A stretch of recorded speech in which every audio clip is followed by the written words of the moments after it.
All right, Shalom, Yasharala, Yabarakakam, Yahweh Bahasham, Hamashiach Yahushai, your brother Kratazai Ban Yashala, and we are back at it like Torah addicts out of rehab with our third installment this morning, starting from our 5 a.m. our 6 p.m. lesson, our 6 a.m. lesson. All right, so we're our third installment of this week's Torah portion and recap. All right, getting to understand better who we are, better understand who our forefathers are, getting to understand better who we are as being Israelites, as being the children of Israel. As we know, a lot of us were brought into the truth, and then we were just kind of dropped into the truth without having any guidance or having any understanding of what it is to actually be an Israelite. What does it mean to understand that we are the children of the Hebrews, to understand that we are the children of the men and the women who traveled all the way from the land of South Arabia, all right, to understand that we are the children of Abraham, all right. So with that being said, we are on our third installment of today's lesson, which is the Torah portion recap. Now, why is it important to learn and to study the Torah portion? Reason being is because that's what Mashiach did. That's what Christ did. All right. That's what Ezra did. And remember, Ezra rewrote the whole Torah. All right. Moses taught us every Shabbat day.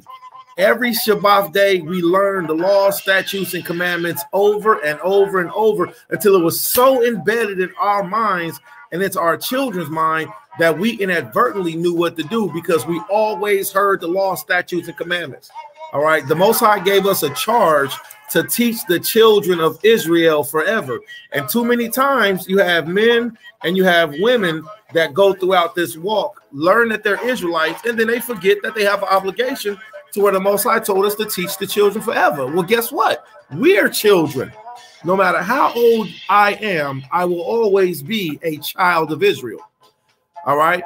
When our forefathers passed away, they passed down the heritage and they passed down the information that was given to them, to their children forever. All right. So be a man of Israel, as we read in this week's Torah portion, 1 Kings chapter 2, verse 1 through verse 12. Keep the laws, statutes, commandments, the judgments of our forefathers. All right. And this is what shows a man and or a woman of Israel is being obedient to the creator of everything. OK, our forefathers didn't make it based off of their connections with other, cultures. They didn't make it based off of their own integrities. They made it based off of being obedient to the creator of heaven and earth. So we're going to continue this lesson, and it's going to be for the rest of our lives. The Torah portion was given to us, and it was handwritten and passed down generation after generation, even right now into the Gentile year of 2021. Okay, so we see Yahushai's custom, and we see the fellow Israelites went from house to house, from synagogue to synagogue, reading the law, statutes, and the commandments into the ears of each other until we had them memorized. All right. Congratulations. You heard what a breakdown was. Good for you. Congratulations. You heard you were an Israelite, and then you found out that, hey, you're supposed to be, not breaking the Shabbat. Good for you. We're so happy to hear that. At the same time, there's a higher standard of this life of virtue that we have to live, and that calls for us to return to our culture. All right. Now, the culture of the Hebrews was to reverence every seventh day of the week as a holy day, wherein there is no buying, there is no selling, there is no sex, there is no work. All of these things, these four things, there is no causing others to work. Okay. So not only do I not work, but I don't allow my servants to work. Okay. This will bring and cause the favor of Yahweh to disband from you. And you'll think everything is okay, but in all reality, you're kind of like, just kind of like how you were before you found out you're Israelite. So we have to live up to a higher standard of being obedient to the Most High. And a part of that obedience is coming back to the customs. So let's see what one of the customs were pertaining to the children of Israel. All right. So all of us believe in Jesus Christ, right? Right? We believe in Yahawashi Hamashiach. Is that right?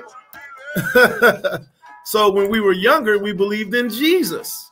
When we came into the truth, we believe in now Yahawashi. But if you really believe in Yahawashi, shouldn't you, shouldn't your father, shouldn't your mother, shouldn't your children be walking even as Yahawashi walked?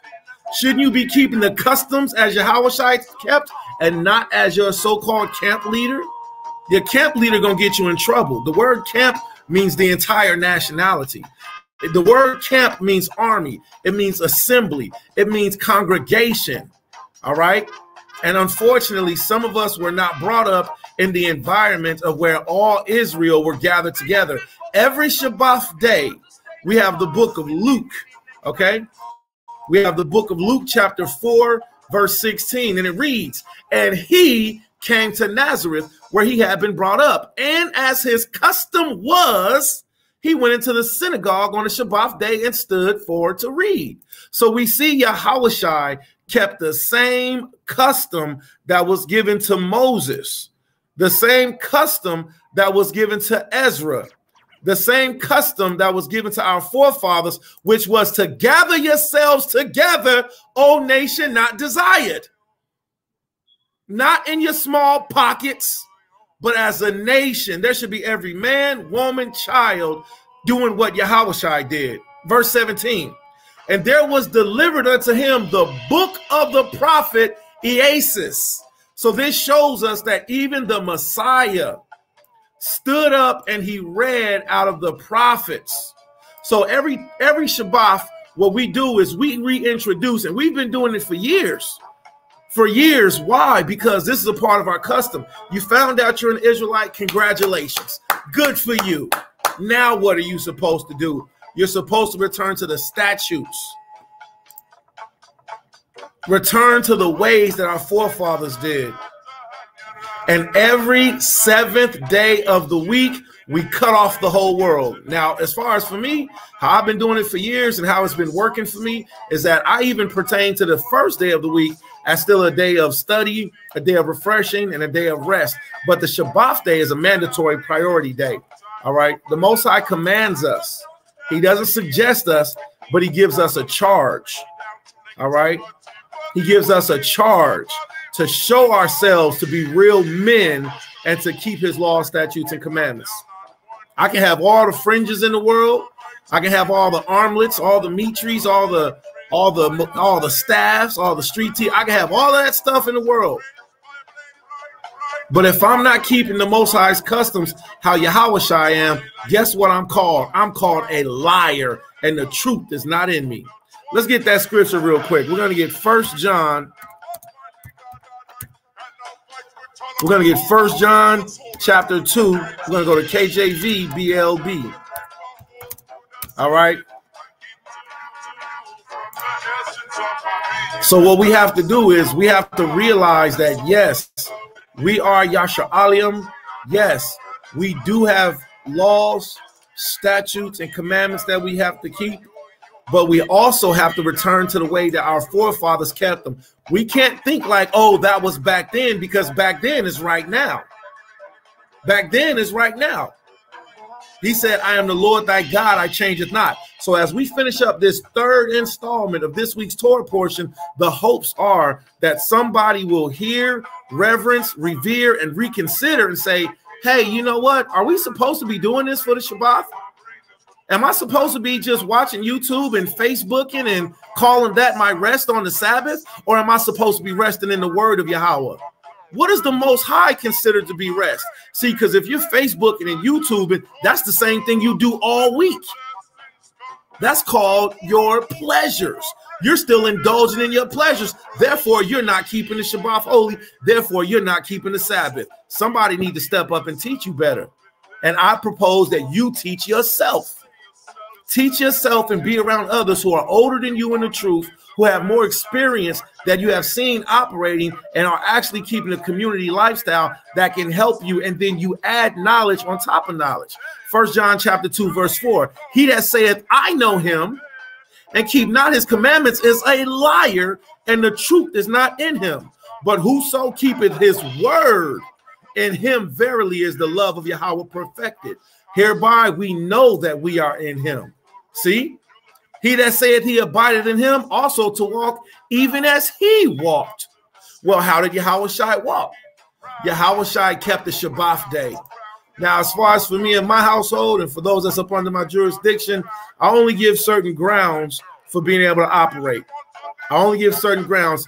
Say like you might have a, right now we have a child that's not feeling well. Okay, well I'll allow the mother to nurse the child, but that mother needs to stay in the mentality of the Shabbat time frame. I'm not going to allow her to go to the store and go buy ibuprofen and, but the baby's sick. Okay, we'll lay hands on the baby and pray for the baby then. All right. Are you going to put fear over faith, or are you going to walk as Yahushua walks? This week's Torah portion, and I encourage everybody go back and watch the last 2 videos that was done since 5-6 this morning. We've been continuing the ministry. I took a small time just to get some rest. I took a small time to play with the children. I took a small time to eat me some eggs. All right. And now we're back to the ministry. Why? Why? Because there's so many Yaladim of Yasha'Allah who still don't know what the Most High's principles are. Ezra stood up and read the law to us from sun up to sundown. Moses stood up and listen, Moses never street teached. There's no one scripture where Moses went to go street teach on the Shabbat. So what the hell are you doing? There's not one scripture where Ezra went out, left Jerusalem, and said, I got to go and teach the Israelites. No, listen, everybody gathered together and we fed ourselves first. So if you're not keeping the ways of Moses, then whose ways are you actually keeping? Because Masha was given the instructions from Yahushua himself, the great I am, the Ath, Ha'alahayanawa. So we're to keep the customs of our forefathers. The scripture says, ask thy fathers and they will show thee, thy elders and they will tell thee. So we're to keep the old customs. You got 6 days a week to go and do your pleasures. 6 days a week to Facebook, to YouTube, to street teach. You got 6 days a week. But when it comes to Yahweh's Quadash Shabbat Yawam, holy Sabbath day, we're to do all that Yahushua did. Show me one scripture where Yahushua did any of those things, and I'll be quiet, I'll submit, I'll yield the floor. But if we can see where Masha, we can see where Ezra, we can see where Yahushua Hamashayach, who the world ignorantly and sometimes accidentally calls Jesus, where we can see where he did what? He came up and he read the law as his custom was. If we can see where Yahushua did that, then guess what? We should do the same thing. Let's get the word custom. Let's get the word custom real quick. All right, custom. Regular dealings with. Made to do or order a particular custom. A traditional and widely accepted way of behaving or doing something that is specific to a particular society, place, or time. So we have a custom. And our custom is to learn the ways of Yahweh. Every Shabbat day, we're supposed to be teaching every man, woman, and child, from young to old. Let me get that real quick. Let's get Deuteronomy chapter 32. Because guess what? Even the Gentiles were supposed to learn the scriptures from the mouths of the Israelites. Okay? And that comes through the reading of his Torah. That comes through the reading of his prophets. And today with Yahushua Hamashayach, that comes through the understanding of Yahushua's gospel also. Deuteronomy chapter 32, KJV, Blue Letter Bible. Deuteronomy chapter 32, let's go to verse 11. Remember, we provoked Yahweh to anger by doing our own ways. Aren't you worried about that? Aren't you afraid that you'll find out you're an Israelite and it's like, oops, I thought I was doing this right. Now you're in trouble by the creator of everything because you refuse to rest in Yahweh's word. Deuteronomy chapter 32, 11. Let's get some evidence. Let's get some proof real quick. And then we're going to get back to our recap. All right. We're going to get back to our recap of our understanding, our forefathers and the death. You know how many Israelites didn't learn about their forefathers this week? We're about to go into Exodus. But you know what? They'll catch up later. You can still get it. You don't have to stop and just be right where you are. You can still grow. It's not impossible, because it was the same way with me. It took me a long time to put away certain things, brother. Hey, yeah, Khan, I see you. Yeah, absolutely. Absolutely. It took me a long time. Shalom, shalom. Welcome, Nawa'ah. Welcome. We back at it like Torah addicts out of rehab, man. Why I say that? Because I'm addicted to this word. Man. And then when I see brothers and sisters operate, I'll be like, wow, man, you should have did your lesson. You should have did your homework. You failing. You failing in class. Look at what the Most High said. Deuteronomy chapter 31, verse 11. When all Israel is to come together to appear before Yahweh, thy Allahiyah, in the place where he shall choose, thou shalt read this law before all Israel in their hearing. It's not to read what your elder told you to do, your so-called elder. It's to read the law of Yahweh in their hearing. This is why we be consistent. Consistent and diligent. Consistency is key, because pretty soon the majority of them, they're going to break off and go do something else. Then they're going to break off and do something else. But if you're consistent in Yahweh, then you're going to be obedient. 1 John chapter 4. You're going to walk even as Yahushua walked. Thou shalt read this law before all Israel in their hearing. Gather the people together, men and women and children. Every Israelite house should be full of children. Every Israelite community and synagogue should be full of children. And remember, you was a child once, one time. Yahushua said, if anyone hurt one of these little ones, it'd be better if they had a great millstone tied around their neck and them cast into the sea. We are commanded to teach every man, every woman, and every child. But watch this. Deuteronomy chapter 31, verse 12. Gather the people together, men, women, and children. And if you're a man, you're supposed to be commanding your family to study. It's never supposed to be, men are going to do their own thing. We have our own parameters when we go to war. We have our own parameters when we're going scouting out the land. But when it comes to the learning, how can a woman be chaste if the husband doesn't teach her chaste making words? Let's get that real quick. All right. Ariel. Bawa. Baba Kasha. Bawa means come here.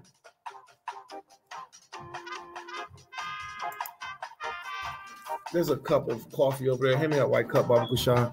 Zakaria, bring me a bottle of Mayam, Baba Kushan. My little, the water. Great job, man.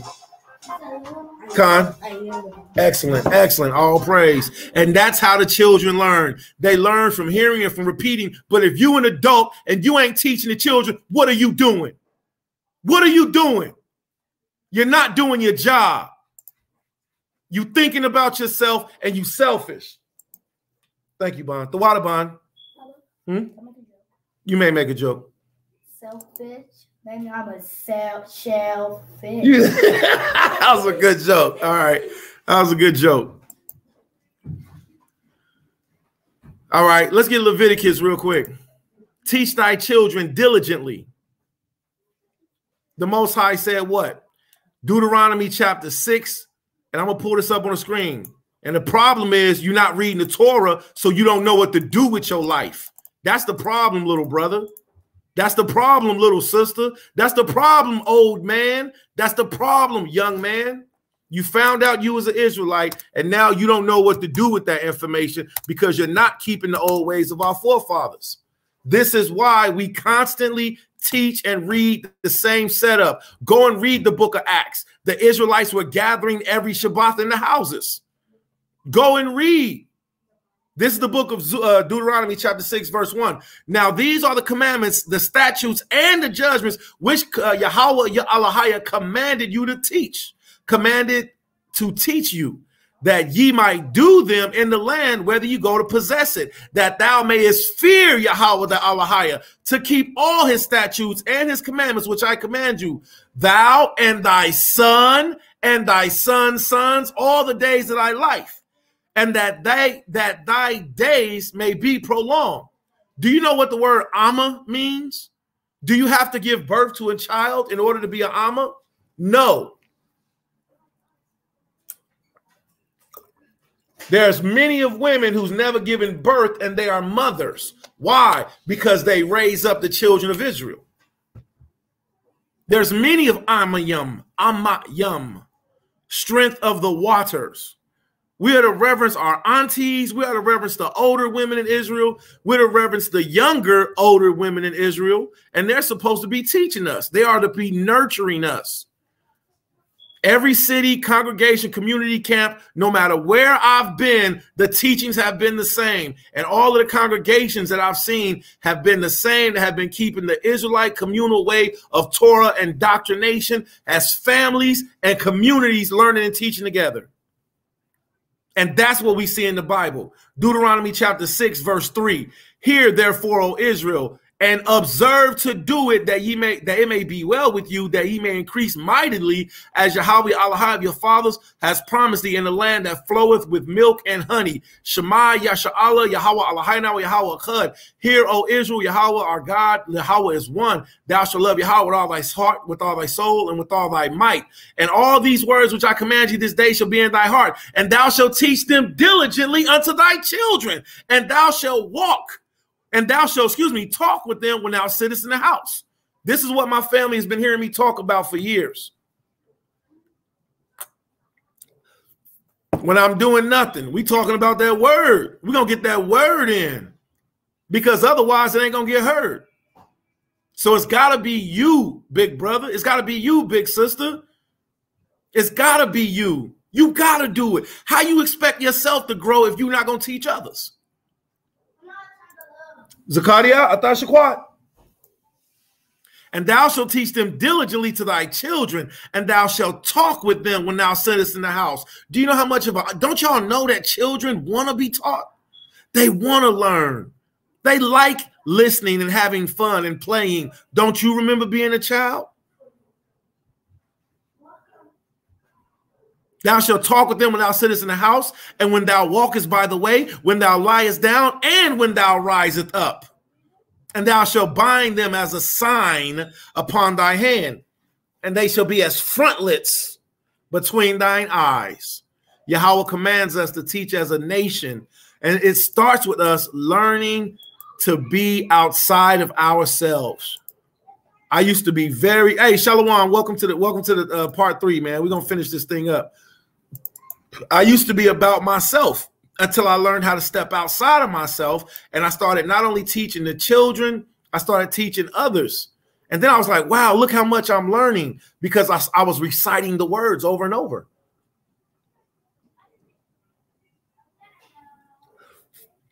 Then when I heard somebody say something, or when I seen somebody do something, I'll be like, that ain't right. Because every week we read the Torah portion. And this is what you family members have to get also. The Torah portion, again, is not a new concept. We see it was Yahweh's custom. We see that we just read out of the mouth of Moses. He said, bring all the people together. He said, gather the people, men, women, children, and the stranger that is within thy gates, that they may hear and that they may learn and fear Yahweh Elohim and observe to do the words of his law. You see that? And that their children, which have not known anything, may hear and learn to fear Yahweh Elohim, as long as ye live in the land over whether ye go over Jordan to possess it. You see that? The children which have not known anything may hear and fear. How can they be afraid if they don't hear the word of Yahweh? How can they learn if you don't speak the word of Yahweh? So let me guess, brother, you just put in your headphones and you go and learn by yourself, and then you talk to other people that's just like you about it, but you don't teach the children. Let me guess, sister, you just put it on YouTube and then you just scroll through, and that's how you learn. That's fine. That's fine if that's what you want to do, but I'm going to encourage you, when the Shabbat comes, Gather as a family, gather as a nation, gather as a whole community, and then see how much more you'll learn. Clementine Homilies, chapter 13. Let me get this for you real quick. So the teachings of the apostle Peter.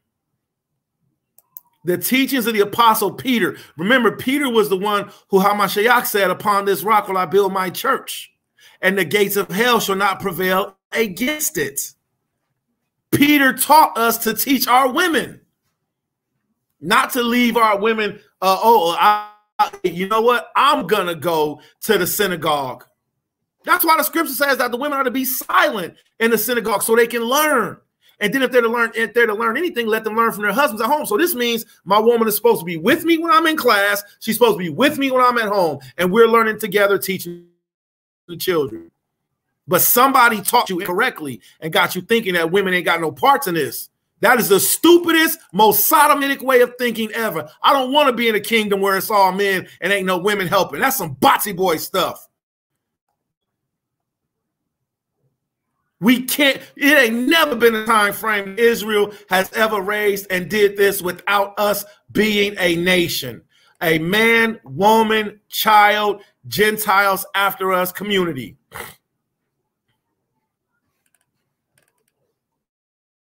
Let's read the words of Peter, okay? And let's see what Peter, because your elder ain't smarter than Peter. You definitely ain't smarter than Peter. I'm not smarter than Peter. But let's see what the apostle Peter said about being chaste and teaching husbands and wives and children and families and communities together. You think you doing something? Nah, Peter was the real street teacher. Peter went up against Simon Magus, who was a warlock, and Simon Magus could levitate. You think you doing something? Argue. Listen, we've got so many years and articles and teachings in this walk, and I'm young in this truth. I ain't like super old gray hair, but I've done both. And when it's time to be inside, I'm inside teaching. When it's time to be outside, I'm outside teaching. But for what I've seen, charity starts at home. Love starts at home. Taking my pearls and casting them to swine, I'm not doing that. Love starts at home, so teach your family. Watch this. Foolish. This is Clementine Homilies, chapter 17. Clementine Homilies, chapter 17. This is the teachings of Peter, the apostle, the one who walked with Christ. Foolish, therefore, is every husband who separates his wife from the fear of the Most High. The Most High says what? Out of the mouth of Peter, he says, foolish is every man who separates his wife from the fear of Yahweh. How can your wife learn to be afraid of Yahweh if you don't teach her?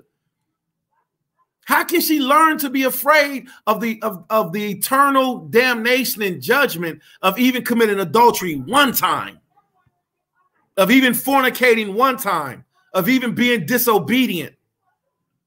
Foolish is every man that doesn't spend time and nurture and cuddle and give a spiritual supple to his rib. Foolish, therefore, is every husband who separates his wife from the fear of Allahiyah. For she who does not fear Allahiyah is not afraid of her husband. If she fear not Allahiyah, who sees what is invisible, how will she be chaste in her unseen choice? You don't know what she gonna do. And how will she be chaste who does not come to the assembly to hear chaste-making words? She can't. It's impossible. It's going to be the same old woman with different clothes on, just fringes on. Like one dude that used to be in the truth who I knew, he said she's just a dragon in a head wrap. The same old woman in different clothes, the same old man, but with different clothes on. And how will she be chaste who does not come to the assembly to hear chaste-making words? And how can she obtain admonition? She can't. And how will she be chaste without watchmen? If she be not informed in regard to the coming judgment of Alahiah, and if she be not fully assured of the eternal punishment, is the penalty of the slightest pleasure. Wherefore, on the other hand, look at the instructions that we're given. Compel. You see what we're supposed to do? So what, your rib having a bad day? Everybody have a bad day, brother. Man, we're supposed to honor the ribs as the weaker vessels, which means you don't go off on them just because they're feeling some kind of way. You got to learn how to be cool. All right. You got to learn how to, I ain't going to say roll with the punches, because I ain't going to tell nobody roll with the punches, man. Keep your stuff in order. All right. But you have to learn how to be a governor over your own emotions so you can learn how to govern your woman's emotions. Look what he says. He says, wherefore, on the other hand, compel her even against her will always to come to hear chaste-making words. Yea, coax her to do so. You see that? So this is the mentality that men are supposed to have when dealing with our ribs. We're always supposed to have the mentality of not only leading them, but teaching them. And then we're told what? We're told that we're foolish if we don't do it. Much better it is if you will take her by the hand and come, in order that you yourself may become chaste. For you will desire to become chaste if you that you may experience full fruition of holy marriage, if you will not scruple. If you desire it, to become a father, to be loved of your own children, to be loved by your own children. He who wishes to have a chaste wife is also himself chaste. Gives her what is due to his wife, takes his meals with her, keeps company with her, goes to her with the word that makes chaste. You see that? So it's a family affair when it comes to this ministry. And while we're on the subject of family affair, let's go ahead and get to our main point and subject. What we looked at and what we learned about was the time frame of our forefathers and the deaths of our forefathers and the mistreatment of the children of Israel in the land of Egypt after the time frame of our fathers passing away. Now, next week's Torah portion, because if you missed there has been 12 Torah portion readings, 12 weeks of Torah portion readings that are not random. They're not made up. It's the same system that goes back. We know it's documented back to the Second Temple. So we're keeping the old ways and we're attempting to encourage others to do so. If you're not doing this, then you're doing a different way. You're not doing that's no pun intended. All right. But you're not doing darak, the walk. All right. You have to darak, Yah, walk in Yah. Tawara, darak Yah ba Yahweh Tawara, walk you in Yahweh's instructions. See? So you have to continue, and it's called Hadarak for a reason, because it's his walk, is his way, not my way. Remember, we only flesh and blood. We doo-doo, we fart, we pee, we die. Facts. There's no such thing as sex appeal when it comes to spirituality, because all flesh will die. And then we're going to be held accountable for what it is, the information that we had. What did we do with it? So we've went through 12 weeks of Torah portion understanding. Now we're at the death of Jacob, our father. We're at the time frame when Moses is about to be born. Next week's Torah portion starting the book of Exodus. So we've completed all of Genesis. All of Genesis we're done with. Imagine reading this in procession. See how sharp you'll become in the word. See how quick-witted you'll become with the understanding of who you are. It's not what just they do. It's what you're supposed to be doing. Unless you a heathen, unless you a Gentile, unless you a Hamite, Canaanite, Edomite, Ishmaelite, Elamite. And even with that, it's a daggone shame, because I know some Gentiles who love the word in the Torah portion more than Israelites. Daggone shame that they holding it down better than Jacob's children. This week's Torah portion, next week's Torah portion is going to start off in the book of Exodus, to where we see that the women raised the children of Israel. I ain't just talking about the children. I'm talking about the babies. Every Israelite house, every Israelite community, and every city and every synagogue should be full of women and children and men.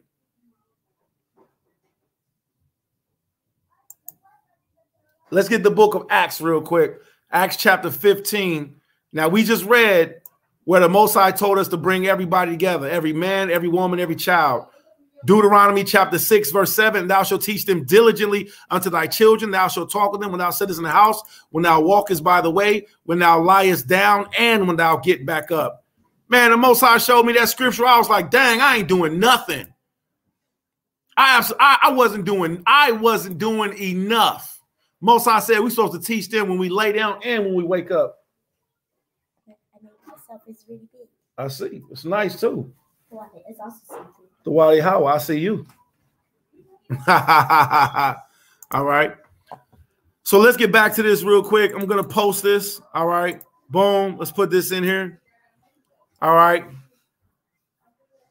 Deuteronomy chapter 6, verse 7. For anybody who wants that, I had to close that window down. All right. 1 John chapter 1. All right. 1 John chapter 2, verse 6. All right. He that saith I abide in him also to walk, even as he walked.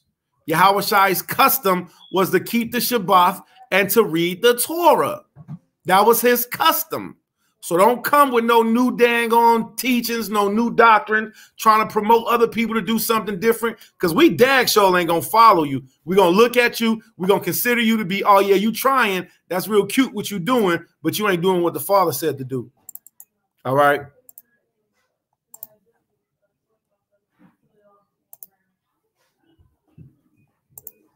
Deuteronomy chapter 31, start at verse 12. It says, gather together the people, men and women and children, and the stranger that is within thy gates, that they may hear and that they may learn that the fear of Yahweh Elohim, and observe to do all the words of this law, and that their children which have not known anything may hear and learn and fear Yahweh Elohim, as long as you live in the land, whether you go over Jordan and possess it. If you got a problem with gathering as Israel, then maybe you're not Israel, because that's what our custom was.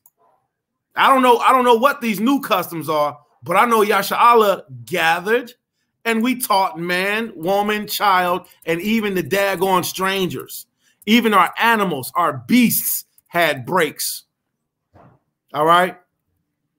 So that's the custom of the children of Israel. Shaquat, quiet.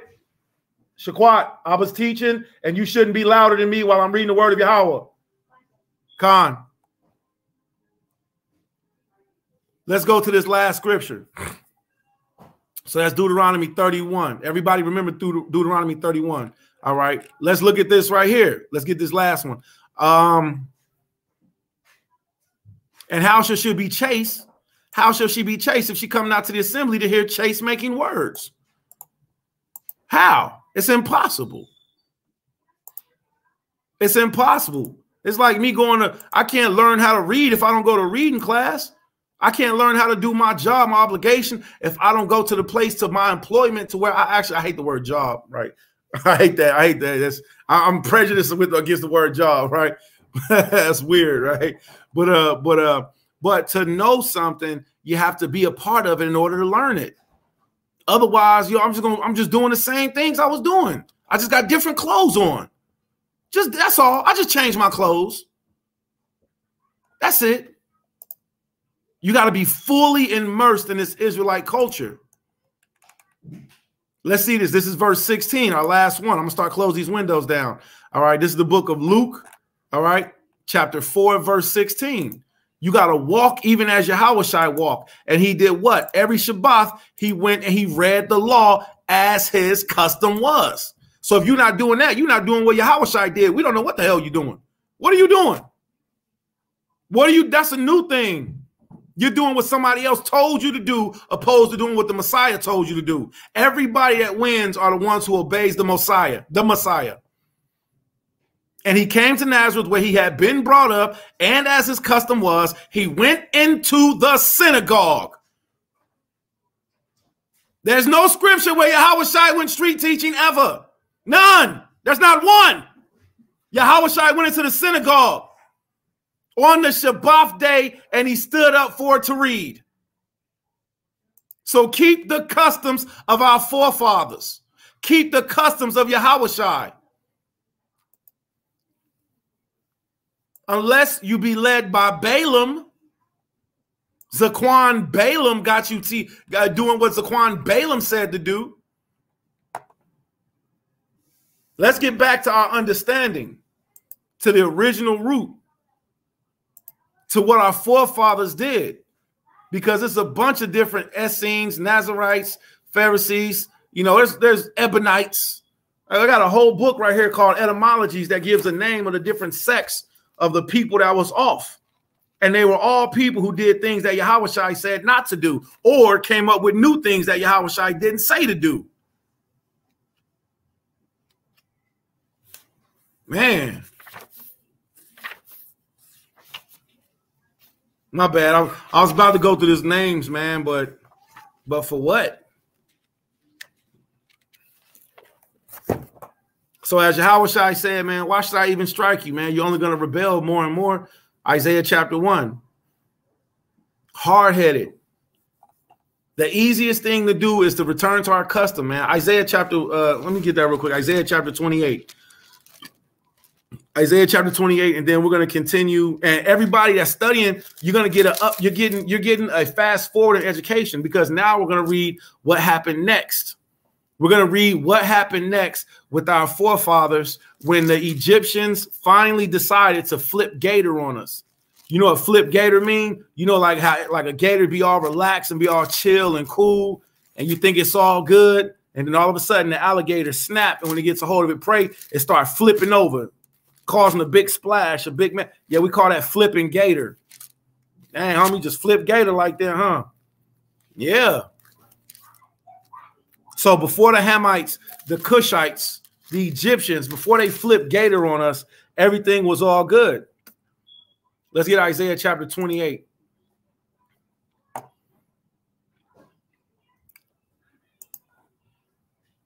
Remember, Joseph was the vice president of Egypt. The Pharaoh passed away. After Pharaoh passed away, Pharaoh made Joseph promise to be a father to his son, Merari. Be a father to my son, Merari. Then after Merari and Pharaoh and Joseph died, see, Merari was only in charge of Egypt, but Joseph was in charge of Egypt and all of the land that he purchased. So Joseph left Egypt to Merari. He took his hands off of it. He was like, long live Pharaoh. as long as you're in charge, I'm in charge. And as long as I'm in charge, I can take care of my brothers and my brothers' children. I can keep my family in the suburbs in Goshen. So as long as Pharaoh's son was alive and ruling and kicking well, everything went well for us. But when he passed away, that's when things started to go south at the birth of Moses. Hold that thought. Isaiah chapter 28, KJV, Blue Letter Bible. Now, this is the part that everybody knows, right? Precept must be upon precept. Precept upon precept. Precept upon precept. Line upon line. Here a little, there a little. And then they stop right there and they go into a whole nother teaching about how we're supposed to listen. The word precept means law. It don't mean you just turn to this page and to that page. So first of all, understand the Hebrew word for precept first. Isaiah chapter 28, verse 11. For with stammering lips and another tongue will I speak to this people. Verse 28. To whom he said, this is the rest wherein ye may cause the weary to rest. So the word of Yahweh, the studying, the keeping of the Torah is the rest wherein Yahweh said, ye may cause the weary to rest. And this is the refreshing, yet they would not hear. So they choose not to get the refreshing that Yahweh has for them. But I can't do that. I don't know when Yahweh is going to call my soul home. I don't know when he's going to require my spirit. So I got to be held accountable, because you're going to look real stupid on the day of judgment when you're standing there butt naked in front of the king and in front of all of the great multitude of thousands of angels.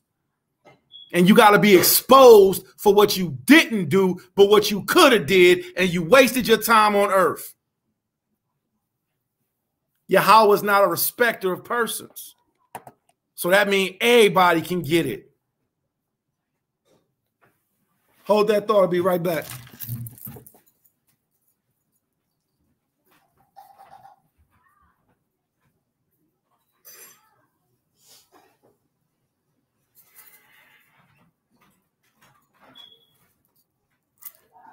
All right, the water, Salak, Leah.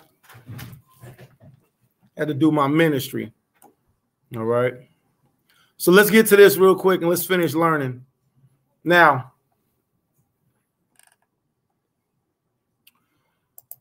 we're going to take a brief, well, we're not even going to recap, all right? Because if you got it, then you got it. You were studying with us, then you've seen the information. It's all there. If you missed it, go back and check out the last 2 videos. You definitely will not regret it, all right? You definitely will not regret it, all right? So let's get to this real quick.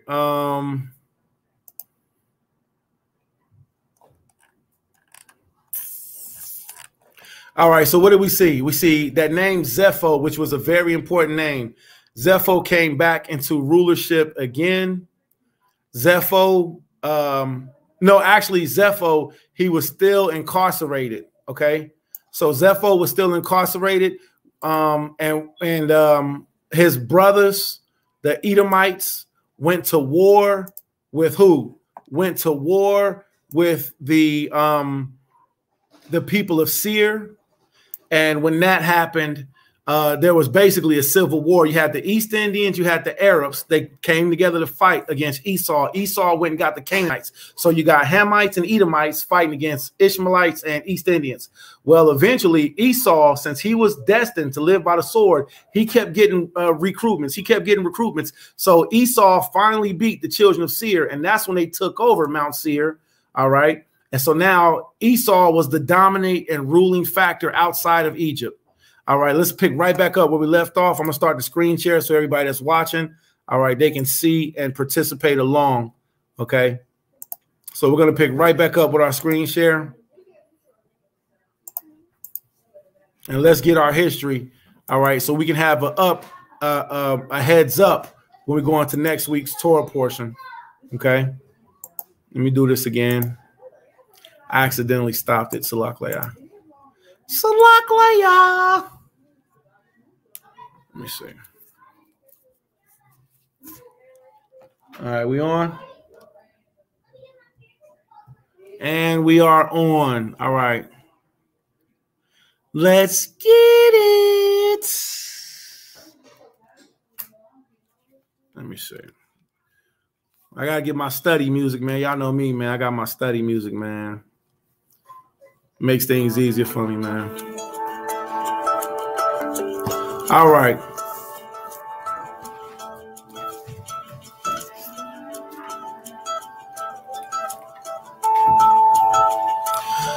All right, so we're going to pick it right back up in chapter 59, and we're in verse 28. And it reads,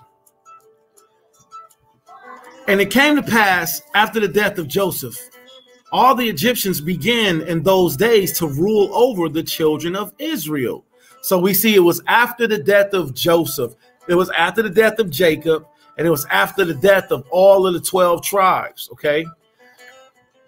So, and it came to pass after the death of Joseph, all the Egyptians began in those days to rule over the children of Israel. And Pharaoh, king of Egypt, who reigned in his father's stead, took all the laws of Egypt and conducted the whole government of Egypt under his counsel. And he reigned securely over his people. All right. So the reason why we stopped there is because we seen that Pharaoh, he was left into the hands of Joseph. All right. And Joseph took care of his entire family. Okay. So we got the name, the genealogy. We got the history of the 12 tribes who were still alive during this time frame. Flavius Josephus gives a wonderful account of this. All right. And it's the same words as documented Bahatawara in the Torah. All right. So now we're in chapter 60. And when the year came round, being the 72nd year of the Israelites going down into Egypt, after the death of Joseph, here go that name again, Zepho. All right. Remember that name, Zepho. All right. When you think of Rome, let me get this image real quick. All right. When you think of Rome, when you think of here, let's see.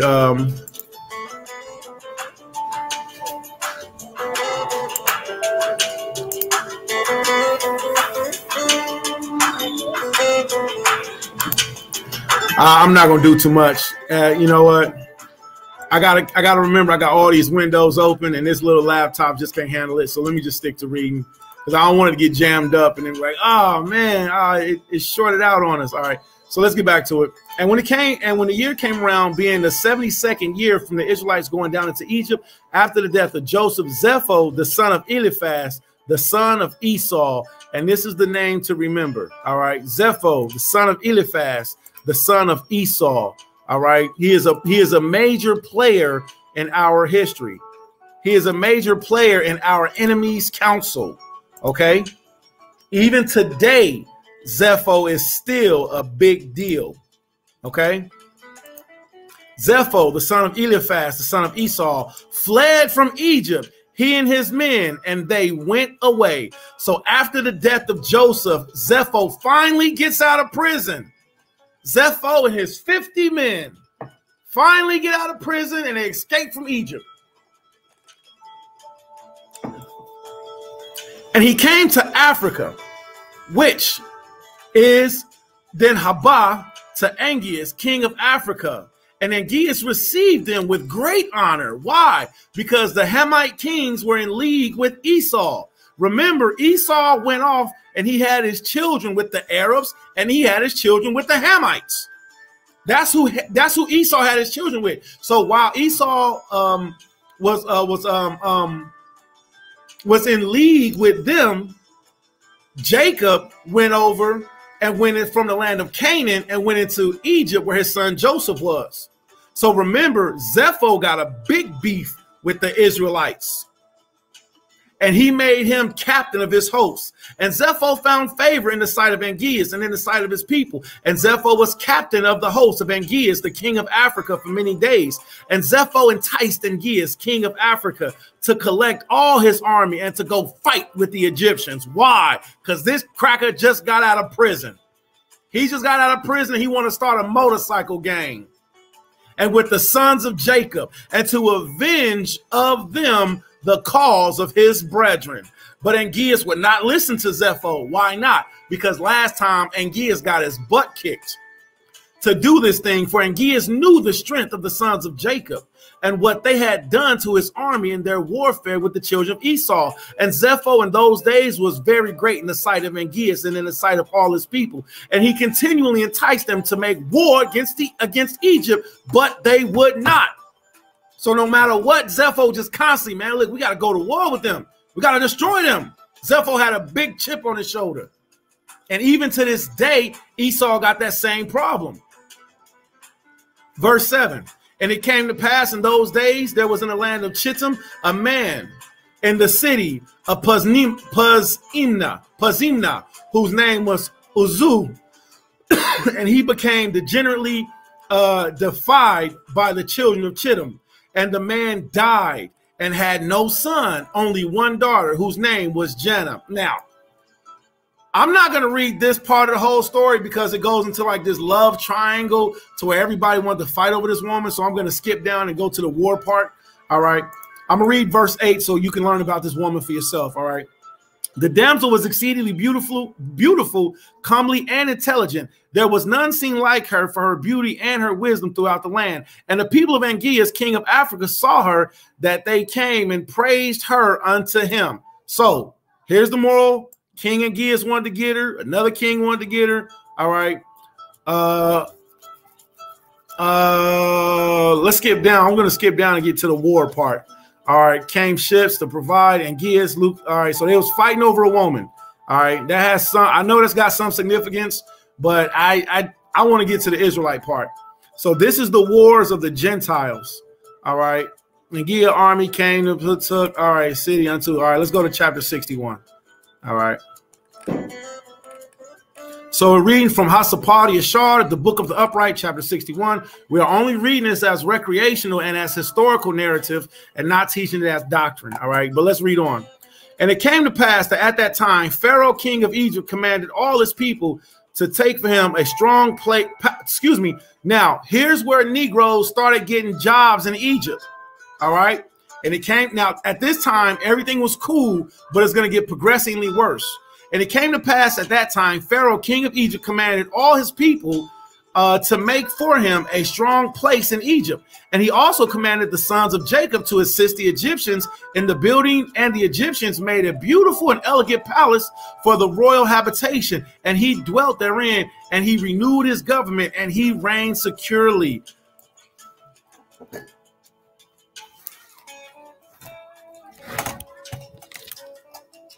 So luckily, I got to plug up the laptop. I need an extension cord, but I think we'll be able to do without it. We'll be okay.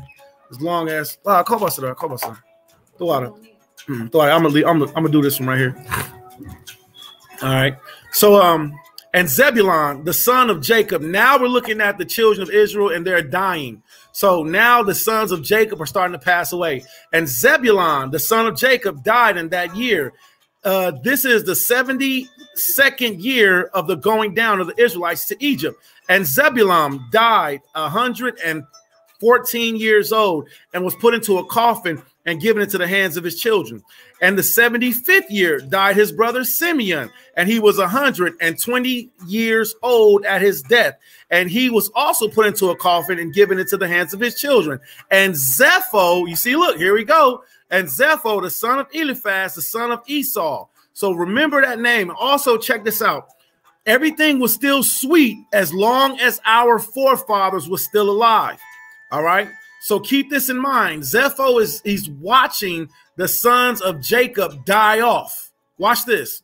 And Zepho, the son of Eliphaz, the son of Esau, captain of the host of Angeas, king of Dinhabah, was still daily enticing Angeas to prepare for battle, to fight with the sons of Jacob in Egypt. And Angeas was unwilling to do this thing, for his servants had related to him all the might of the sons of Jacob, what they had done unto them in their battle with the children of Esau. And Zepho in those days daily enticed Angeas to fight with the sons of Jacob in those days. And after some time, Angeas hearkened to the words of Zepho and consented to him to fight with the sons of Jacob in Egypt. Now watch this. Watch, you're gonna see a few things happen in the story. Pay close attention, okay? Egypt to fight with Jacob in Egypt. And Angeas got all his people in order, a people numerous as the sand which is upon the seashore. And he formed his resolution to go to Egypt to battle. And amongst his servants of Angeas was a youth, 15 years old, named who? One of my favorite characters, Balaam, son of Beor. Yeah, you didn't know? Balaam been here for a long time, but if you were studying on a video before then, you would have seen that Balaam's father was even involved in this. And this is why I like this book, and the reason being is because it gives me something to look at. It gives me something to be like, oh man, that's interesting. Let me take this information and go and research it. See, let me take this information and go and research it. All right. So Balaam's been around for a long time. Listen, this is before the birth of Moses. So Balaam was old. All right. Balaam, the son of Beor, which is his name. And the youth was very wise and understood the art of what? He understood the art of witchcraft. And Angeas said unto Balaam, conjure for us, I pray thee. Oh, wait, conjure for us, I pray thee. I pray thee with the witchcraft that ye may know how who will prevail in this battle to which we are now proceeding. And Balaam ordered that he should bring him wax, and he made therefore the likeness of chariots and horsemen representing the army of Angeas and the army of Egypt. And he put them in cunning, and he put them in cunningly and prepared waters. And he had for the purpose that he had took in his hand the boughs of myrtle trees, and he exercised this cunning, and he joined them over the water, and there appeared unto him in the water the resembling of images of horses of Angeas, falling before the resembling images of the Egyptians, the sons of Jacob, and the sons of Jacob. This boy took wax. Balaam was a cold warlock. Balaam, when you think of Balaam, think of Jafar off what's that movie? The Disney movie Aladdin. When you think of Balaam, think of Jafar off Aladdin. The boy knew what he was doing. He was cold with it, and his witchcraft, it worked. All right. And then even when we go to the book of Numbers, we see that he knew how to communicate with Allahia. Even he knew how to communicate with our Lord. He knew the art of witchcraft so cold that he knew how to give sacrifices to where the Most High would hear him. So don't tell me that the Most High don't hear Gentiles, because the Most High answered Zephon's prayer when Zephon prayed that the Most High would send him to war.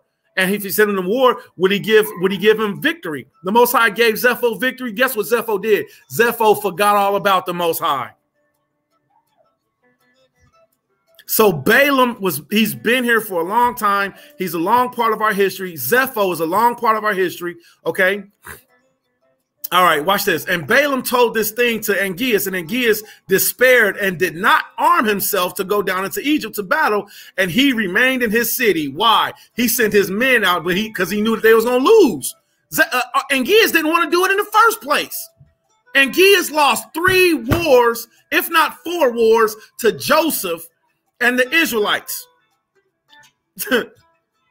Verse 12, and when Zephon, the son of Eliphaz, saw that Angeas despaired and going forth to battle with the Egyptians, Zephon fled from Angeas from Africa and went and came into Chittim. Now, this is very important. Pay attention. Now, Zephon becomes head over Chittim. Watch this.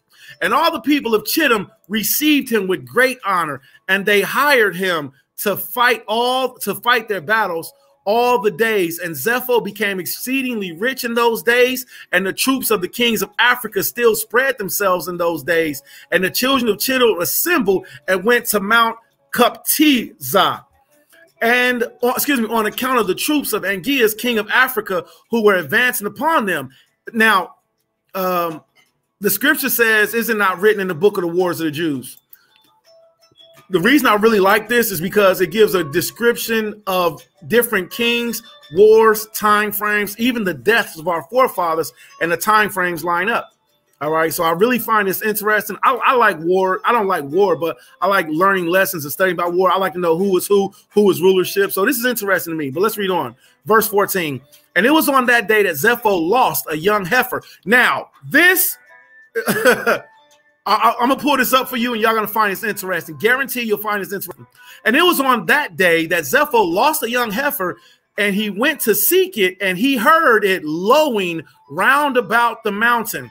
And Zephon went, and he saw, and behold, there was a large cave at the bottom of the mountain, and there was a great stone there and the entrance of the cave. And Zephon split the stone, and he came into the cave and looked, and behold, look at this. A large animal was devouring the ox. You know how big you got to be to eat an ox? But watch, what if this is in the Bible? It is. It's just got passed over. It got overlooked. Look at this. From the middle upward, it resembled a man. And from the middle downward, it resembled an animal. And Zephon rose up against the animal and slew it with his sword. Does that sound interesting to you? Pretty cool, huh? Watch this. All right, let's go to our handy dandy notebook. All right, we're going to put this in. We're going to put Zephon. We're going to put BLB, KJV. Let's see what we find out. All right, now we see Zephon is a real character. But the part about him coming across a half human, a half beast animal, that don't sound far-fetched to me. I got a book right here that talks about different types of people. They're called protents. Protents. All right, I'll have to get that for you. All right. So let's get a few things. Dukes of Edom, Dukes of Edom. All right. Boom. Now we're in the you know how there's a table of nations? All right, Genesis chapter 10 is called the table of nations. And in Genesis chapter 10, it gives you the nations of it gives you the nations that were born of Adam. Okay. Now, watch this. In Genesis chapter 36, watch this, verse 15. It says, these were the dukes, the son of Esau, the son of Eliphaz, firstborn. You see that? Sons of Esau, Duke Teman, Duke Omar, Duke Zepho. So Zepho was a duke. He was a ruler from Esau's family. Duke Kenaz. All right. Duke Korah, Duke Gotham, Duke Amalek. These are the dukes that came of Eliphaz of the land in the land of Edom. These were the sons of Adonai. And these are the sons of Reuel, Esau's son. Duke Nathan, Duke Zerah, Duke Shamna, Duke Mizah. These are the dukes that came from Reuel in the land of Edom. These are the sons of Bashmath, Esau's wife. All right. So it gives you the rundown of all of the dukes, all of the children of Esau in Genesis chapter 36. And this is something I've always found interesting. I've always found this interesting that that Esau's bloodline and his dukes and his children are documented and we can find it. And that's what they call themselves. They call themselves the Dukes. John Wayne, the Duke. Now, me personally, when I seen it, I was like, oh, well, that makes perfect sense. That makes perfect sense. They're the Dukes. All right. So we see he's from the bloodline of Adawam. Excuse me, of Esau. All right, let's go to 36 and start at verse 11 on this one. All right, just to get the context to see who this person was. All right. So we're going to start at these are all right. So Genesis 36:1. These are the generations of Esau, who is Edom. Okay. All right. So 11. And the sons of Eliphaz were Tamar, Omar, Zepho.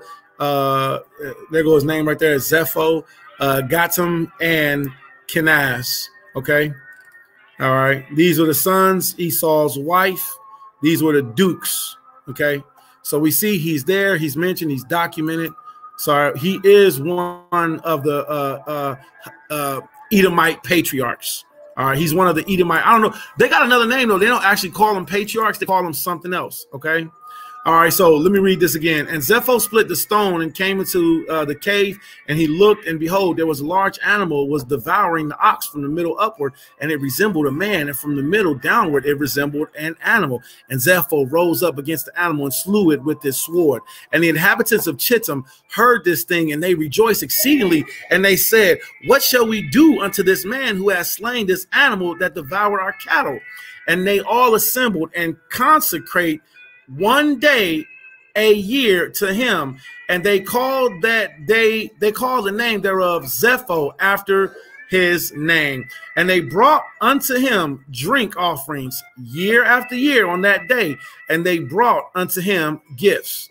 And at that time, Jana, the daughter of Uzzah, the wife of Agias, became ill, and her illness was heavily felt by Angeas and his officers. And Angeas said unto the wise men, what shall we do to Jania, and how shall we heal her from her illness? Now, this story goes back into that same woman that they had a fight over. So what they did was they had took dirt and they had took water from her land, because they found out that she was getting sick by not drinking her own water from her own land. And I say it's the same thing with us.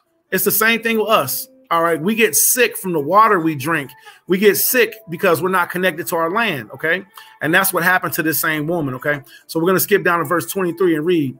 All right. And at the revolution of a year, the troops of Africa continued coming to the land of Chittim to plunder as usual. And Zepho, the son of Eliphaz, heard their report, and he gave orders concerning them, and he fought with them, and they fled before him, and he delivered the land of Chittim before them. So what did Zepho just do? Zepho just turned on the same people that he used to fight for. Remember, Zepho used to fight for Angeas, but Angeas didn't want to go to war for him against the Egyptians and the children of Jacob. So when the children of Angeas came against the children of Chittim, Zepho was like, nah, I'm here. So Zepho defeated them and turned them away. Now watch this. And the children of Chittim saw the valor of Zepho, and the children of Chittim resolved to make Zepho the king over them. And he became king over them. And while as he reigned, they went to subdue the children of Tubal and all the surrounding, what? All the surrounding isles. See this? All the surrounding islands. So now you have Chittim, you have the isles of the Gentiles, all right? And you have Tubal. You have Zepho. Now, all of this, if you don't know this world history, this should be coming together for you. This is the beginning of the Roman Empire, the Roman Catholic Empire, all right? Rome. And their king, Zepho, went at their head, and they made war with Tubal and the isles, and they subdued them. And when they returned from the battle, they renewed his government for him, and they built him, look at this, and they built him a very large place for his royal habitation and seat. And they made a large throne for him. And Zepho reigned over the whole land of Chittim, over the land of where? Italia. 50 years.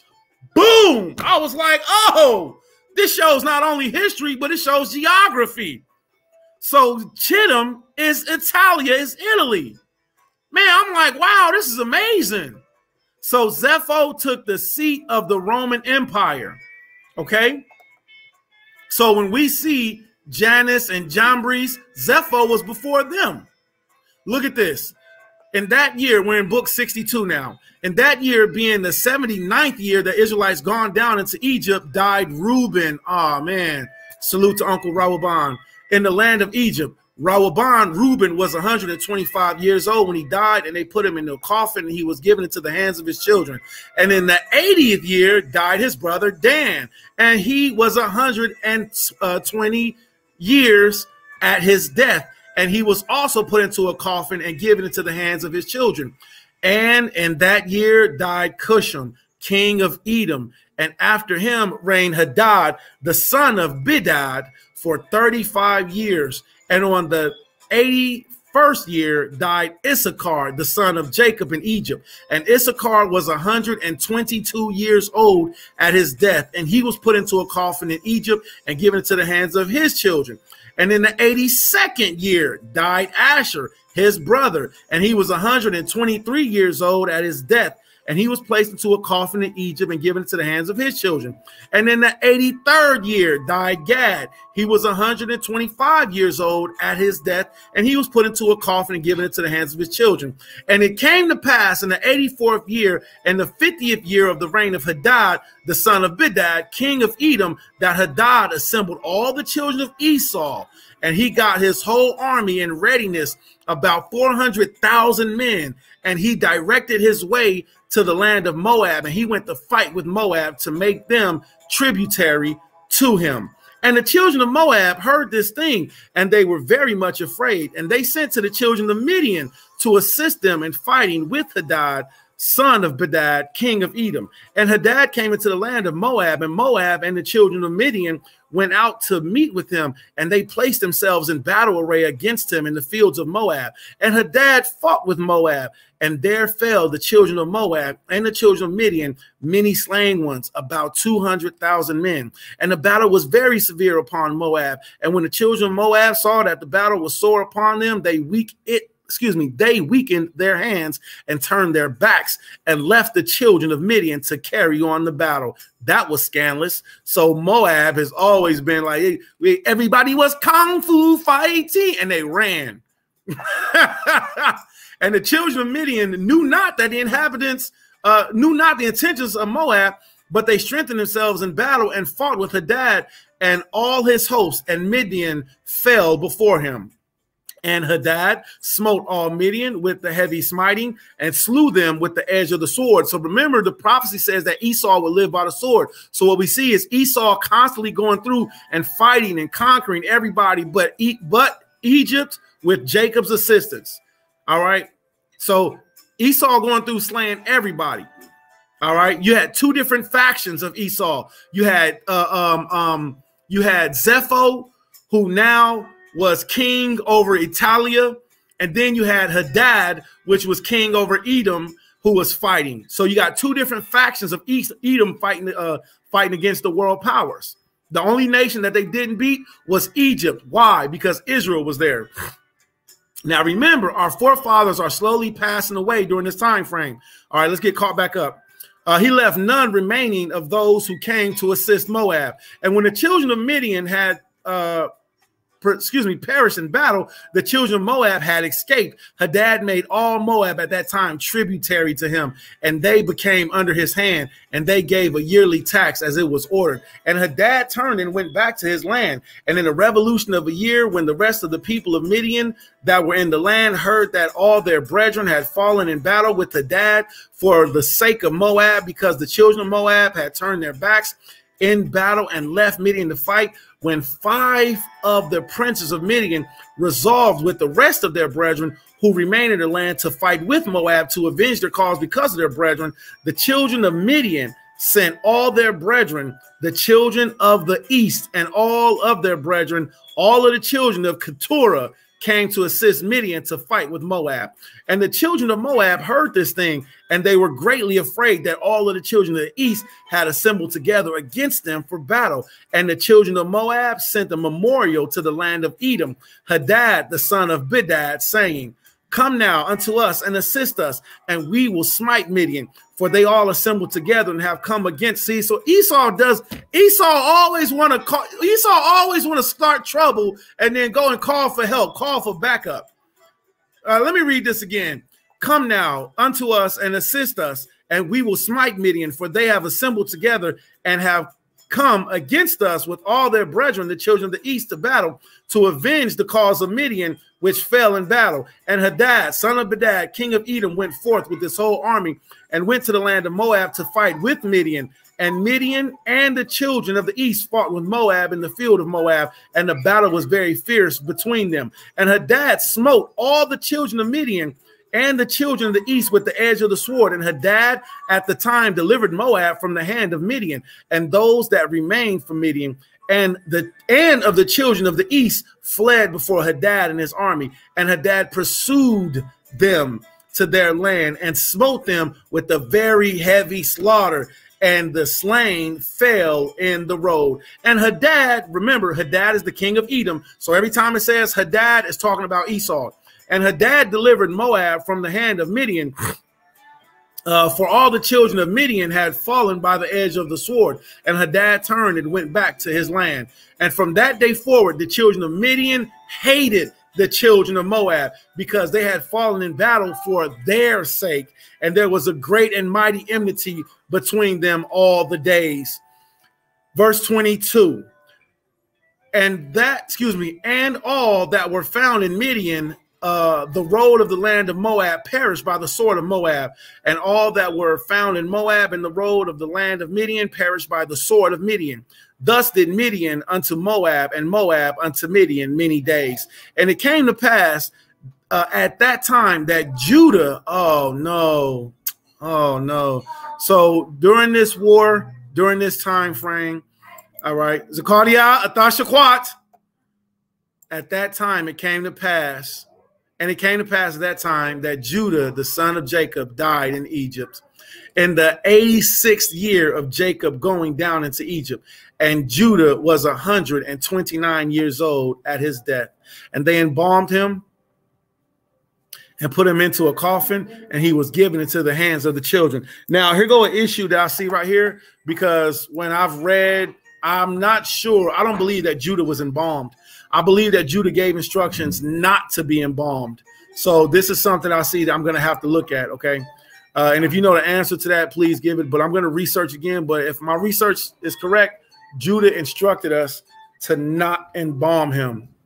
And the 89th year died Naphtali, and he was 132 years old, and he was put into a coffin and given into the hands of his children. And it came to pass in the 91st year of the Israelites going down into Egypt, and that is the 30th year of the reign of Zepho, the son of Eliphaz, the son of Esau, over the children of Chittim.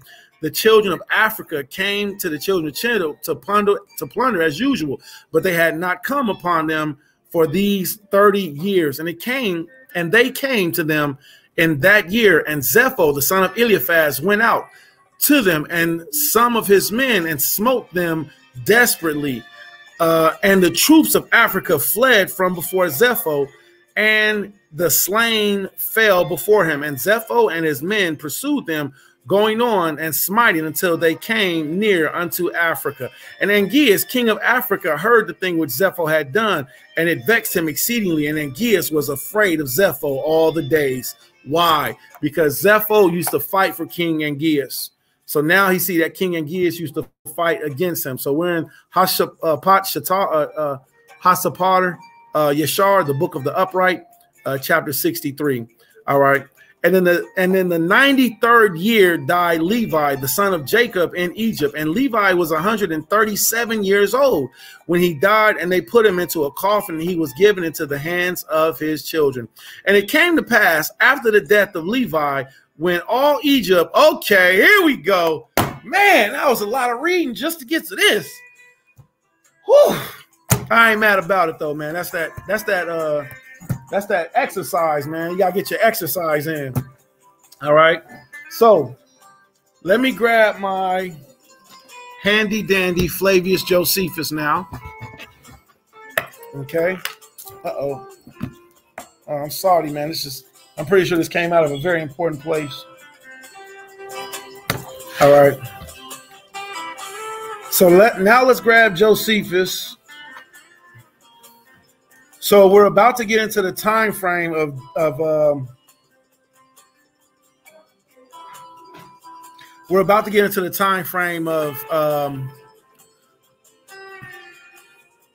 Moses' birth. All right, of the birth of Masha. But before we get into the time frame of the birth of Moses, we have to see what happened and when and how the Egyptians turned on us. Okay. All right. Antiquities of the Jews. Moses kindly received his father-in-law. All right. Dark thickness. Clouds. Miriam. All right.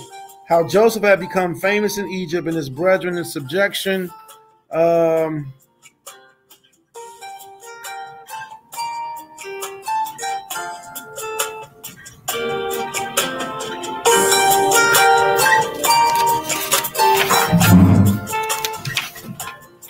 The death of the son. Okay, so we're in Flavius Josephus, book number 2, chapter 8. All right, I had to go to the book to go and see it.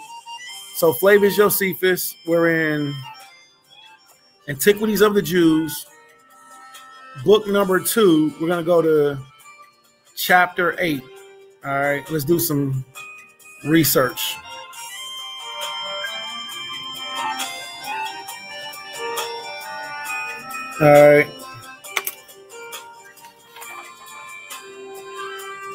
All right. All right, found it.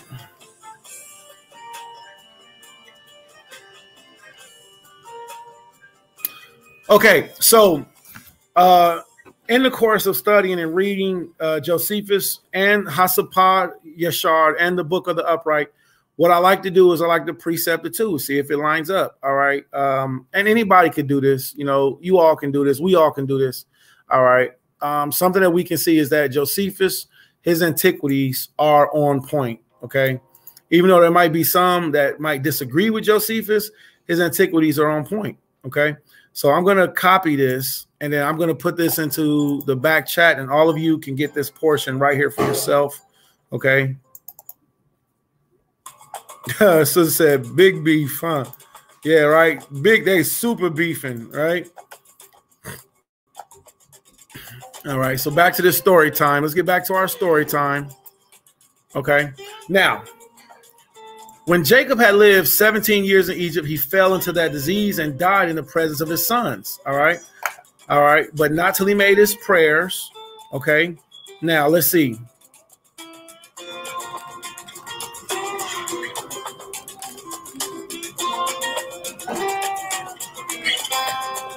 Uh-oh.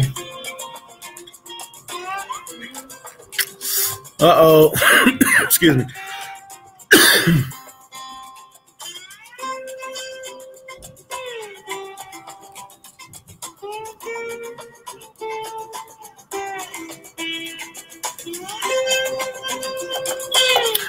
All right. Among the Egyptians, linked happily, Egyptians, Canaan, after Egypt saw Canaan shall be overthrown, account that they had left. Man, 198. Joseph also died. Okay, so let's start right here. So 198, it says, Joseph also died when he had lived 110 years, having been a man of admirable virtue and conducting all his affairs by the rules of reason. So when you're looking up reason, which I encourage you all, study the book of 4th Maccabees. 4th Maccabees teaches you reason. It teaches you what wisdom is. So it says that Joseph, he conducted all of his affairs by wisdom and used his authority with moderation, which was such the cause of such great felicity among the Egyptians, even when he came from another country, and that in such ill circumstances also, as we have already described. At length his brethren died. Okay, now watch this. At length his brethren died, and that's where we are, right? After they had lived happily in Egypt. Now the posterity of the sons of these men after some time carried their bodies and buried them at Hebron. But as to the bones of Joseph, they carried them to the land of Canaan afterward, when the Hebrews went out of Egypt, for so Joseph had made them promise them upon the oath. But what became of every one of these men, and by what toils they got the possession of the land of Canaan, shall be shown hereafter. All right. When I have first explained upon what account it is that they left Egypt. Okay, so this is going to segue us into the Torah portion for next week and see how the Egyptians begin to treat us evilly. Okay, so we're going to start in. Here we go.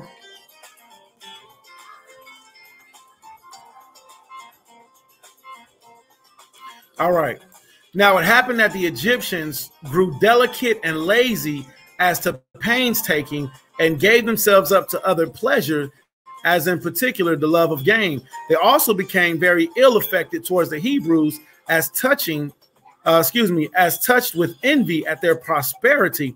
For when they saw how the nation of the Israelites flourished and were become eminent, already in plenty of wealth, which they had acquired by their virtue and natural love of labor, they thought their increase was to their own detriment. I did that last time, detriment. And having in length of time forgotten the benefits that they had received from Joseph, particularly the crown now being come into another family, they became very abusive to the Israelites and contrived many ways of afflicting them. For they enjoined them to cut great numbers of channels for the river, to build walls to their cities and ramparts, that they might restrain the river and hinder its waters from stagnating upon the running over its own banks. They sent them also to build pyramids, and by all this wore them out and forced them to learn all sorts of mechanical arts and accustom themselves to hard labor. All right, let's go back to Hasapat Yashar. And we're in book 63. We're in chapter 2, and it reads, and it came to pass after the death of Levi, when all the Egyptians saw that the sons of Jacob, the brethren of Joseph, were dead, all the Egyptians began to afflict the children of Jacob and to embitter their lives from that day unto the day of their going out from Egypt. And they took from their hands all the vineyards and the fields which Joseph had gave unto them, and all the elegant houses in which the people of Israel lived, and all the fat of Egypt. And the Egyptians took all the sons of Jacob, and the Egyptians took all from the sons of Jacob in those days. And the hands of all Egypt became more grievous in those days against the children of Israel. And the Egyptians injured the Israelites until the children of Israel were wearied of their lives on account of the Egyptians. And it came to pass in those days, in the 102nd year of Israel's going down into Egypt, that Pharaoh, king of Egypt, died. Okay, now here's where it gets even worse. Now, the first Pharaoh, which was in rulership when Joseph was there, he's dead. When he died, his son came into rulership. When his son came into rulership, Joseph was king even over his son. Only his son, first Pharaoh, he sat on the throne of his father. Second Pharaoh sat on the throne of his father, first Pharaoh. Now Joseph is here and he's giving him advice. And Pharaoh's like, okay, Joseph, whatever you say. And Joseph was like, okay, shalom. And then Joseph would go around and he would take care of everything. He'd come back. He'd be like, shalom, Pharaoh. This is what we got going on. And Pharaoh would be like, okay, Joseph, whatever you say. Now that Pharaoh, which knew Joseph raised him like a son. He loved Joseph. Joseph loved him. So when first Pharaoh died, first Pharaoh said, Joseph, raise my son. Joseph said, Khan. Boom. First Pharaoh's dead. Second Pharaoh loved Joseph. Now Joseph's dead. Oh, wait, first Pharaoh's dead. Joseph's dead. Now, no pun intended, third Pharaoh rose up. Okay, no pun intended. The grandson, Mello, this is the wicked Pharaoh that came up, who did not know Joseph, who hated the Israelites. So our turmoil and our hard lives begin with the name of this Pharaoh right here. All right. And you can look this Pharaoh up for yourself. All right. Mello. All right. You can look up this information for yourself and it'll help you in your studies. Okay. So now we see the wicked Pharaoh finally raised up. Okay. And I had a sister. She was like, what was the name of that Pharaoh? Well, there's his name. All right. This is one of the studies I'm looking at Baal. I really like learning about Baal. He's such an interesting character. Okay, so let's go back to this. All right, so verse 4, and it came to pass in those days, in the 102nd year of Israel's going down into Egypt, that Pharaoh, second Pharaoh, king of Egypt, died, and Mello, the bad guy, this is the one who came with the plan to drown out all the Egyptians. From Exodus chapter 2, it was this individual. His son reigned in his seat, and all the mighty men of Egypt and all that generation which knew Joseph and his brethren died in those days. See? So that now there's no remembrance. So when you go to the scripture and the scripture says, and he knew not Joseph, a new Pharaoh arose. Let's go to that real quick. We're going to go to the book of Exodus. All right. Which is going to be the start of next week's Torah portion. All right.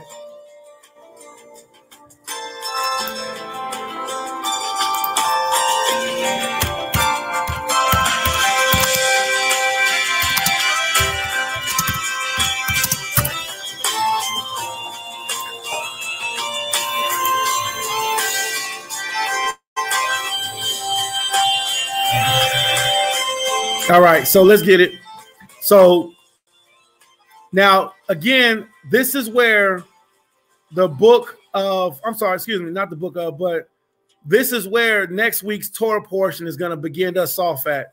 Now, we did all that reading just to get everybody caught up ahead of time so y'all can know what you're getting into, okay? So like I said, I won't read this. I won't teach this on the Shabbat. But after the Shabbat, you know, I will. Because it's interesting information and it's good for everybody to know it. Therefore, you can research for yourself. Look at this. Exodus chapter 1, verse 1. Now, these are the names of the children of Israel, which came into Egypt. Every man in his household came with Jacob. And it's Reuben, Simeon, Levi, Judah, Issachar, Zebulun. Let's do that again. Rawaban, Shemaiwan, Laoya, Yehowadah, Yeshashakar, Zebulun, Benjamin, Dan, Naphtali, Gad, Asher. Verse 5, and all the souls that came out of the loins of Jacob were 70 souls, for Joseph was in Egypt already. And Joseph died, and all his brethren, and all that generation. You see that? So this is what we just read. We just read this in Josephus. We just read this in the book of the upright. And it says, Joseph died, his brethren, and all that generation, including Pharaoh's officers, all the people who knew Pharaoh, the second Pharaoh, all the people who knew all the good things that Israel had done. All right. And the children of Israel were fruitful and increased abundantly and multiplied and waxed exceeding mightily in the land, and the land was filled with them. Now there arose up a new king over Egypt, which knew not Joseph. This is where we finally get to learn about Pharaoh, whose name is Malol. I call him Mello, but it's Malol. Pharaoh Malol. Now, this is where we learn about him. This is the one who rose up and who knew not Joseph. And he said unto his people, behold, the people of the children of Israel are more and mightier than we. Come, let us deal wisely with them, lest they multiply. And it come to pass that when they're fallen out any war, they join also unto our enemies and fight against us, and so get them up out of the land. So this is another reason why it was so important to keep reading through those wars, because we weren't told, according to the Torah, which, you know, I give so much honor, praise, thanks, and glory to the Most High for revealing his word to us, you know, but, you know, there's no but. And also, we weren't told, it's just not documented. It's not documented. The wars that were constantly happening outside of Egypt. It wasn't all peaches and cream. When Joseph was in rulership, there was wars. All right. So anywho, so long story short, so that's why we had to read those war narratives so everybody can understand, like, well, this is why Pharaoh said this.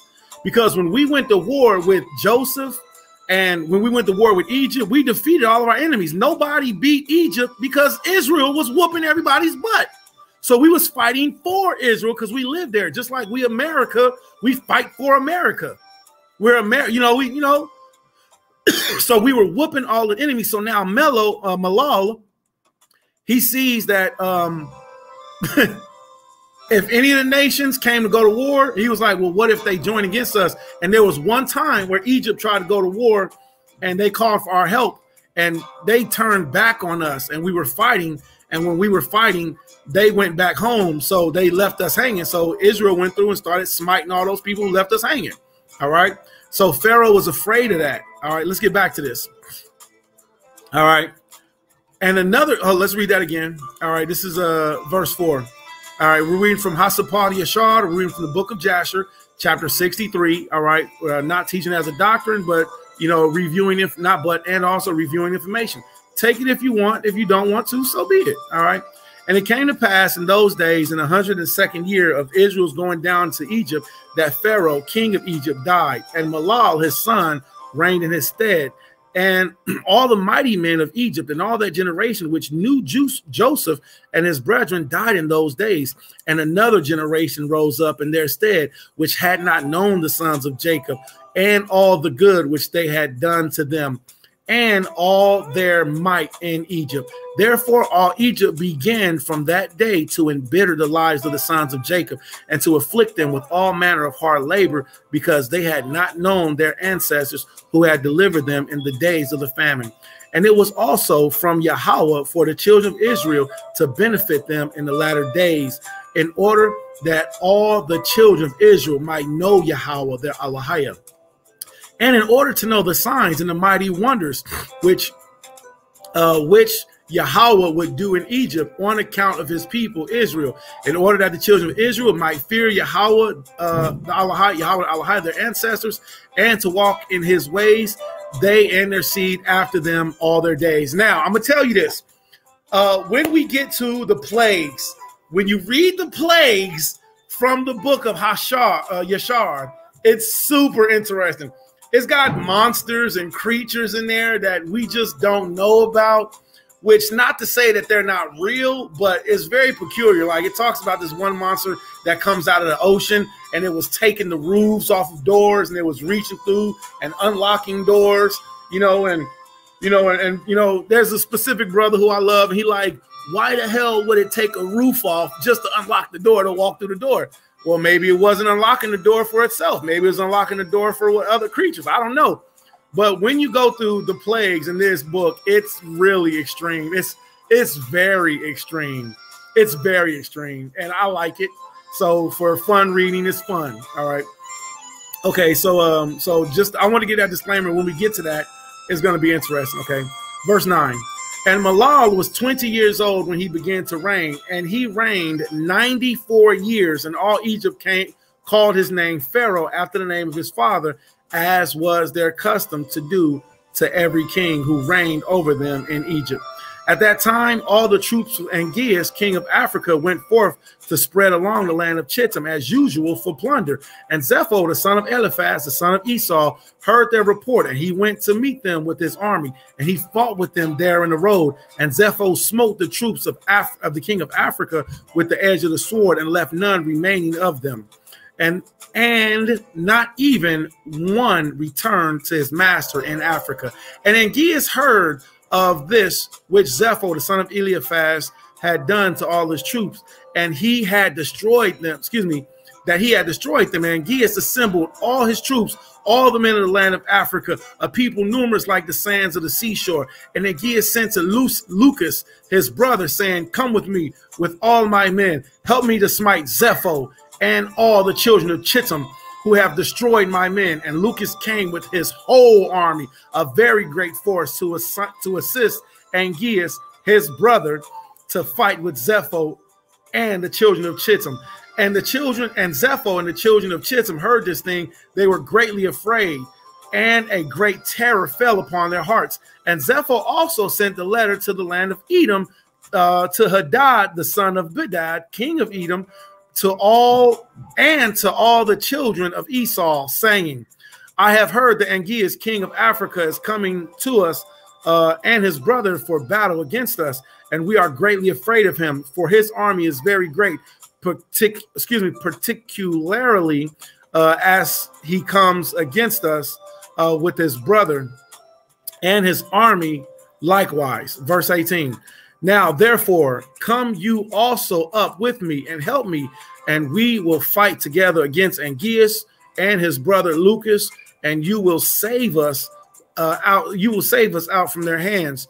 But if not, know ye that we shall all die." And the children of Esau sent a letter of Chittim and to Zepho and their king, saying, "We cannot fight against Angeas and his people, for a covenant of peace has been between us these many years, from the days of Bela, the first king, and from the days of Joseph, the son of Jacob, king of Egypt, with whom we fought on the other side of Jordan when he buried his father." So it was like, yo, we made a covenant with Angeas way back in the day. So Esau reached out to Esau, and Esau turned down his own brother. Remember, Zepho was the son of Esau. All right. When they reached out to King Bela and the other Edomite family, the other Edomite family was like, "Nah, we can't fight with you. Sorry, bro. Can't do it." Verse 20. "And Zepho heard the words of his brethren, the children of Esau, and he refrained from them. And Zepho was greatly afraid of Angeas." Now watch this. It gets better. "And Angeas and Lucas, his brother, arrayed all their forces, about 800,000 men, against the children of Chittim. And the children of Chittim said unto Zepho," look at what the children of Chittim said unto Zepho, "Pray for us to the God of thy ancestors." Now, this is where I think it's so much more interesting, because we see Zepho being Esau, being an Edomite, the children of Chittim, all right, which, if my memory serves me correctly, this is the children of Japhet, okay? Well, I have to go back and check Genesis chapter 10, all right? If somebody knows the answer, put the answer in, but I think they're the children of Japhet. But they say what? "Pray to us, to the God of thy ancestors. Peradventure he may deliver us from the hand of Angeas and his army. For we have heard that he is a great God, and he delivers all who trust in him." So we have this one example of Zepho being an Edomite, sending up prayer and supplication to Yahweh. And then we also have the example in Numbers chapter 22, where Balaam, son of Beor, who is another Gentile, sends up prayer and supplication, and the Most High responds to him. All right, so I think that's very interesting. All right, do with it what you want to. "And Zepho heard their words, and Zepho sought Yahweh, and he said, O Yahweh, Elohai of Abraham and Isaac, my ancestors, This day I know that thou art a true Elohim, and all the gods of all the nations are vain and useless. Remember now this day unto me thy covenant with Abraham our father, which our ancestors related unto us, and do graciously with me this day for the sake of Abraham and Isaac our fathers, and save me and the children of Chittim from the hand of king of Africa, who comes against us for battle. Watch this. And Yahweh hearkened to the voice of Zepho, and he had regard for him on account of Abraham and Isaac. And Yahweh delivered Zepho and the children of Chittim from the hand of Angeas and his people. Now, again, something I think that's incredibly interesting. All right, I'm not going to say incredible, because incredible means to have no credibility. Something I think is phenomenally interesting is that the Most High, according to this story, he heard Zepho. Zepho was an Edomite. Straight, it tells you, Zepho, son of Eliphaz, son of Esau. All right, he was always going to war with Jacob, always going to war with Jacob's sons. But he called on the Most High to help him with the hands of the Hamites, and he helped them. All right, but let's see what happens, because the story gets better. And Zepho fought Angeas, king of Africa, and all of his people on that day. And Yahweh gave all the people of Angeas into the hands of the children of Chittim. And the battle was severe upon Angeas, and Zepho smote all the men of Angeas, and Lucas his brother with the edge of the sword. And there fell from them unto the evening of that day about 400,000 men. And when Angeas saw that all his men perished, he sent a letter to all the inhabitants of Africa to come to him to assist him in the battle. And he wrote in the letter saying, all who are found in Africa, let them come unto me from 10 years old and upward. And that's exactly what they still to this day. They be putting AK-47s in 10-year-olds' hands. All right. Let them all come unto me, and behold, if he comes not, he shall die, and all that he has with his whole household the king will take. Verse 30. And all the rest of the inhabitants of Africa were terrified of the words of Angeas, and there went out of the city about 300,000 men and boys from 10 years upward, and they came to Angeas. And at the end of 10 days, Angeas renewed the battle against Zepho and the children of Chittim. And the battle was very great and strong between them. And from the army of Angeas and Lucas, Zepho sent many of the wounded into his hand, about 2,000 men. And Sosipater,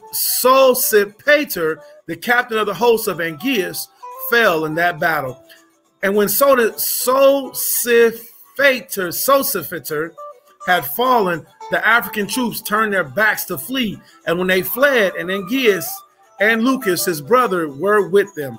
And Zepho and the children of Chittim pursued them, and they smote them still heavily on the road, about 200 men. And they pursued Asdrubal, the son of Angeas, who had fled with his father, and they smote 20 of his men in the road. And Asdrubal escaped from the children of Chittim, and they did not slay him. And Angeas and Lucas, his brother, fled with the rest of their men, and they escaped and came into Africa with terror and consternation. Angeas feared all the days lest Zepho, the son of Eliphaz, should go to war with him. Now, these wars are very important to learn. And then I think it's interesting that, again, the scripture says, is it not written in the wars of the Jews? And then, you ask like, yo, well, what book is the Wars of the Jews? All right. And well, this is pretty interesting. So to say less. All right. Now we're in chapter 64. It says, and Balaam, the son of Beor, was at that time with Angeas in battle. And when he saw Zepho prevailed over Angeas, he fled from there and came to Chittim. So Zepho was with Balaam since he was 15 years old. All right. Balaam was with Angeas. Balaam, right here, Balaam was with Angeas since he was 15 years old. So now since he sees, as Balaam predicted, Angeas' army would fall, now Balaam leaves him and he goes over to Chittim. Watch this. And Zepho and the children of Chittim received him with great honor, for Zepho knew Balaam's wisdom. And Zepho gave unto Balaam many gifts, and he remained with him. Now watch this. Afterwards, when Zepho falls, guess what? That's how Balaam gets into Egypt. So it shows the progression of where Balaam came from. I love it. I think it's interesting. It gives me something to think about. It gives me something to study. All right. All right. So, and when Zepho had returned from the war, he commanded all the children of Chittim to be numbered who had gone into battle with him. And behold, not one was missed. And Zepho rejoiced at this thing, and he renewed his kingdom, and he made a feast to all his subjects. Look at this. But Zepho remembered not Yahweh. Cold game. So Zepho did all of this. He begged, pleaded. He was terrified. And when the Most High gave him the victory, Zepho forgot all about the Most High. And considered not Yahweh, and considered not that Yahweh had helped him in battle, and that he had delivered him and his people from the hand of the king of Africa, but still walked in the ways of the children of Chittim and the wicked children of Esau, and served other gods, which his brethren, the children of Esau, had taught him. It is therefore said, from the wicked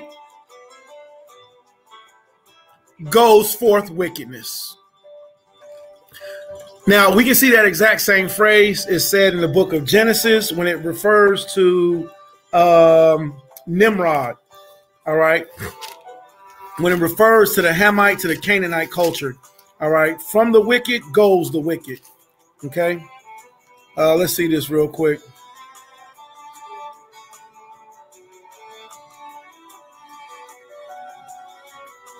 All right. So this is the book of Genesis, chapter 9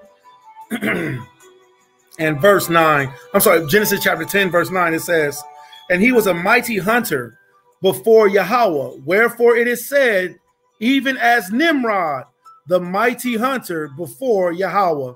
And the beginning of the kingdom, the beginning of his kingdom was Babel and Erech, and Akkad and Kenah and the land of Shinar.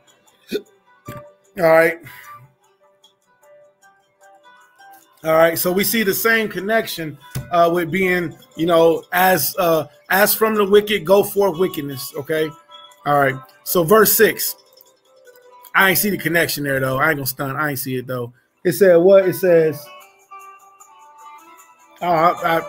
Yeah. All right. So anyway, let's get back to it. All right. I yield the floor on that subject. All right.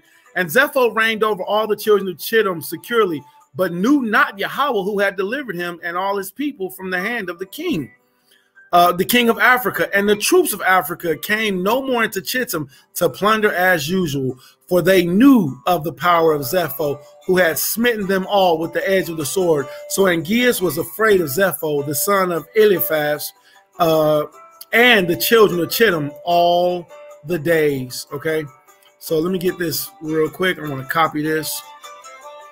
All right. Verse 7.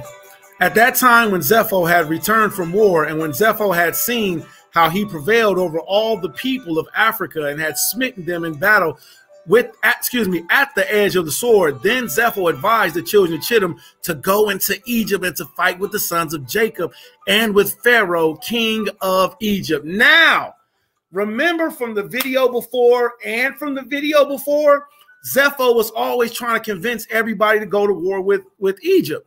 Because why? Because Zepho was imprisoned in Egypt. When Joseph was Pharaoh, when Joseph was king, okay, he kept, excuse me. There we go. That's what I'm looking for right there. All right. Dinabah.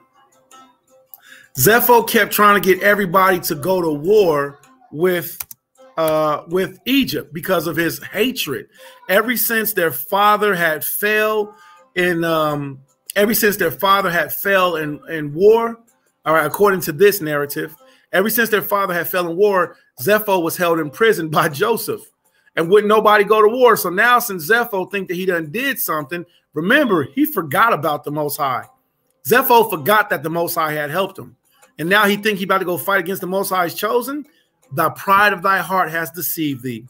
For Zepho heard that the mighty men of Egypt were dead, and that Joseph and his brethren, the sons of Jacob, were dead, and that all their children, the children of Israel remained in Egypt, and Zepho considered to go to fight against them and all Egypt to avenge the cause of his brethren and the children of Esau, who Joseph with his brethren and all Egypt had smitten in the land of Canaan when they had went to bury Jacob in Hebron.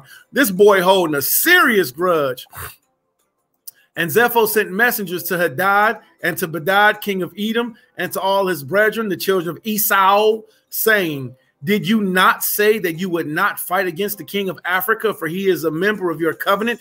Behold, I fought with him and smote him and all his people. Now, therefore, I have resolved to fight against Egypt and the children of Jacob who are there.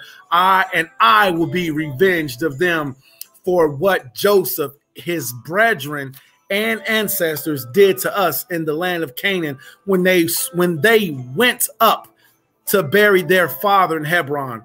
Now, then, if you are willing to come to me to assist me in fighting against them and Egypt, then shall we avenge the cause of our brethren. And the children of Esau hearkened to the words of Zepho, and the children of Esau gathered themselves together, a very great people, and they went to assist Zepho and the children of Chittim in battle. And Zepho sent to all the children of the east, to all the children of Ishmael, with words like unto these, and they gathered themselves and came to assist Zepho and the children of Chittim in war upon Egypt. And all these kings of Edom, and all the children of the east, and all the children of Ishmael, and Zepho, the king of Chittim, went forth and arrayed in all their host in Hebron. And the camp was very heavy, extending in length and distance 3 days' journey, a people numerous as the sands upon the seashore, which cannot be counted. And all these kings and all their hosts went down and came against all Egypt in battle and encamped together, look at this, in the Valley of Petros. Why is that important? Because we see that there were certain areas of Egypt that just weren't walled. They weren't surrounded. They weren't fortified. So when we see that Pharaoh came up with a plan to make the Israelites build walled cities, these were the regions that Zepho came to attack. All right. And all Egypt heard their report, and they also gathered themselves together, all the people of the land of Egypt and all the cities belonging to Egypt, about 300,000 men. Let me read that again, because I was actually still in my head, but I was reading. And all Egypt heard their report, and they also gathered themselves together, and all the people of the land of Egypt and all the cities belonging to Egypt, about 300,000 men. And the men of Egypt sent also to the children of Israel, who were in those days in the land of Goshen, to come to them in order to go and fight with them, to fight with these kings. And all the men of Israel, assembled and were about 150 men, and they went into battle to assist the Egyptians. And the men of Israel and of Egypt went forth about 300,000 men and 150 men. See, and there's even a separation. And they went toward these kings to battle, and they placed themselves from without the land of Goshen, opposite of Petros. And the Egyptians believed not in Israel to go with them in their camps together for battle. For all the Egyptians said, perhaps the children of Israel will deliver us into the hand of the children of Esau and Ishmael, for they are their brethren. See, so Esau was coming to war against us. The people that we was fighting with, the Hamites, the Egyptians, they weren't believing that we were going to fight for them. All right. We were living in their land, living in peace. So, you know, we got both sides against us. Watch this.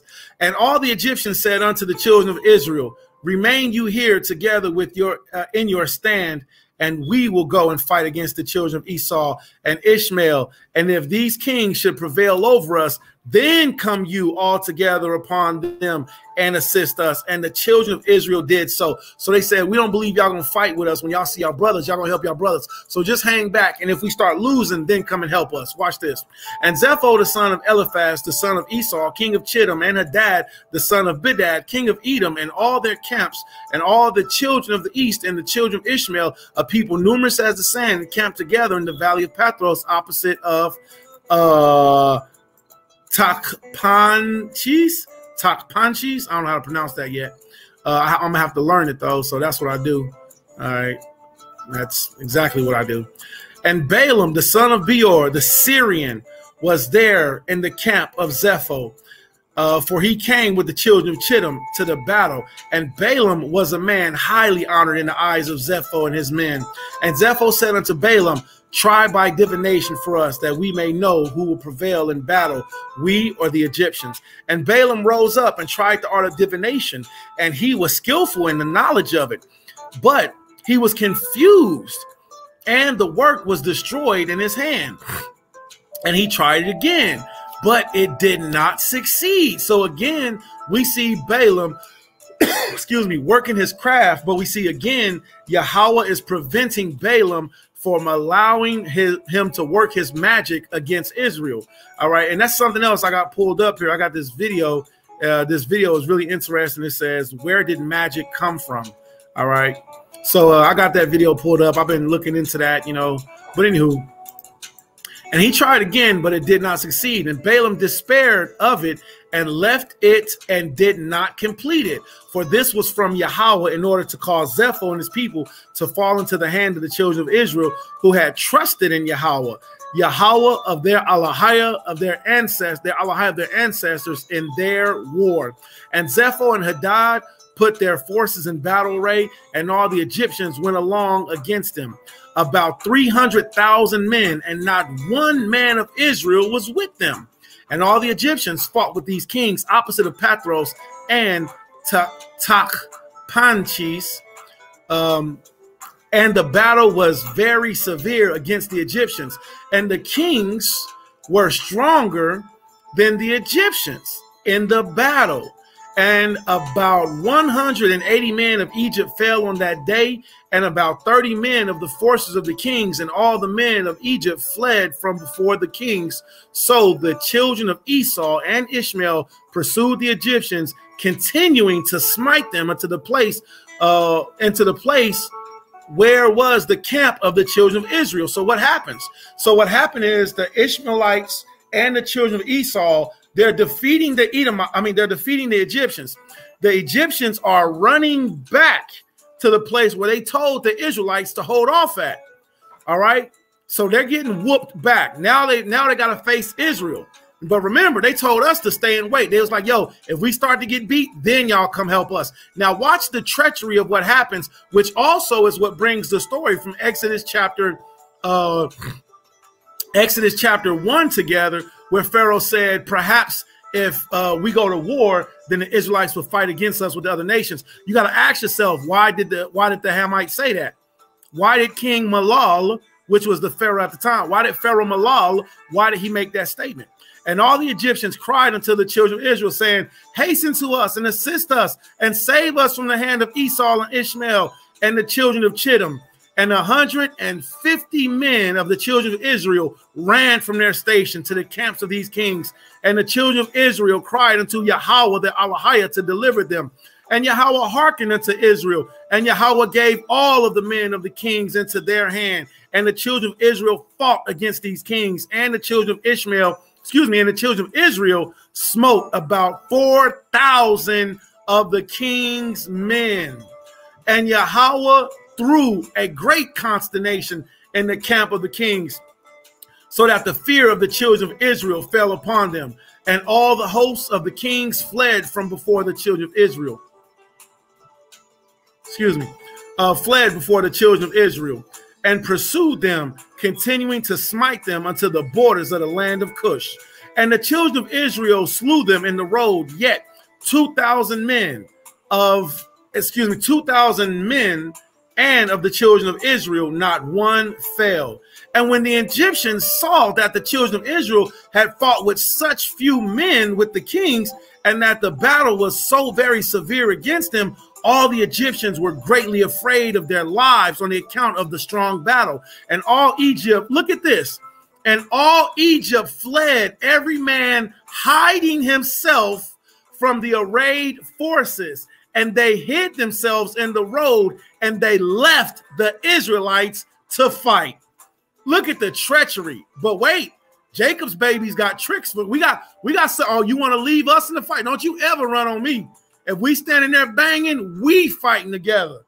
If we end up fighting together and you leave me, I'm fighting against you now.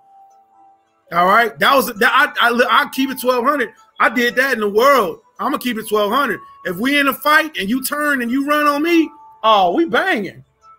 We bang. Soon as I see you, it's SOS. Smash on sight. And the children of Israel afflicted a terrible blow upon the king's men, and they returned from them after they had driven them to the border of the land of Cush. And all Israel knew the thing which the men of Egypt had done to them, that they had fled from them in battle and had left them to fight alone. So the children of Israel also acted with cunning. So the children of Israel was like, oh yeah, oh, we got a trick for y'all. And as the children of Israel returned from battle, they found some of the Egyptians in the road and smote them there, put them to death for fleeing on us in a war. And whilst they slew them, they said to them these words. This is one of my favorite parts. Wherefore did you go from us and leave us, being a few people? It's only 150 of us. Where did you go from us and leave us, being a few people, to fight against these kings who had a great people to smite us, that you might thereby deliver your own souls? You ran on us to save yourselves? And some which were, and some which were the Israelites met on the road, they, the children of Israel, spoke to each other, saying, smite, smite, for he is an Ishmaelite, or smite, smite, for he is an Edomite, or smite, smite, for he is the children of Chittim. So when we seen these Hamites, we was like, get him. He an Edomite. Hey, there go. Hey, I see. Hey, there go another Hamite. Hey, here go a Chittim. And we smote them on the road, chanting, because they left us in war. That's one of my favorite parts. Smite, smite, for he is an Ishmaelite. Smite, smite, for he is a Chittimite. And we knew good and well who we was putting to death, but we called them our enemies. And they stood over him and slew him. And they knew, and they knew that he was an Egyptian. And the children of Israel did these,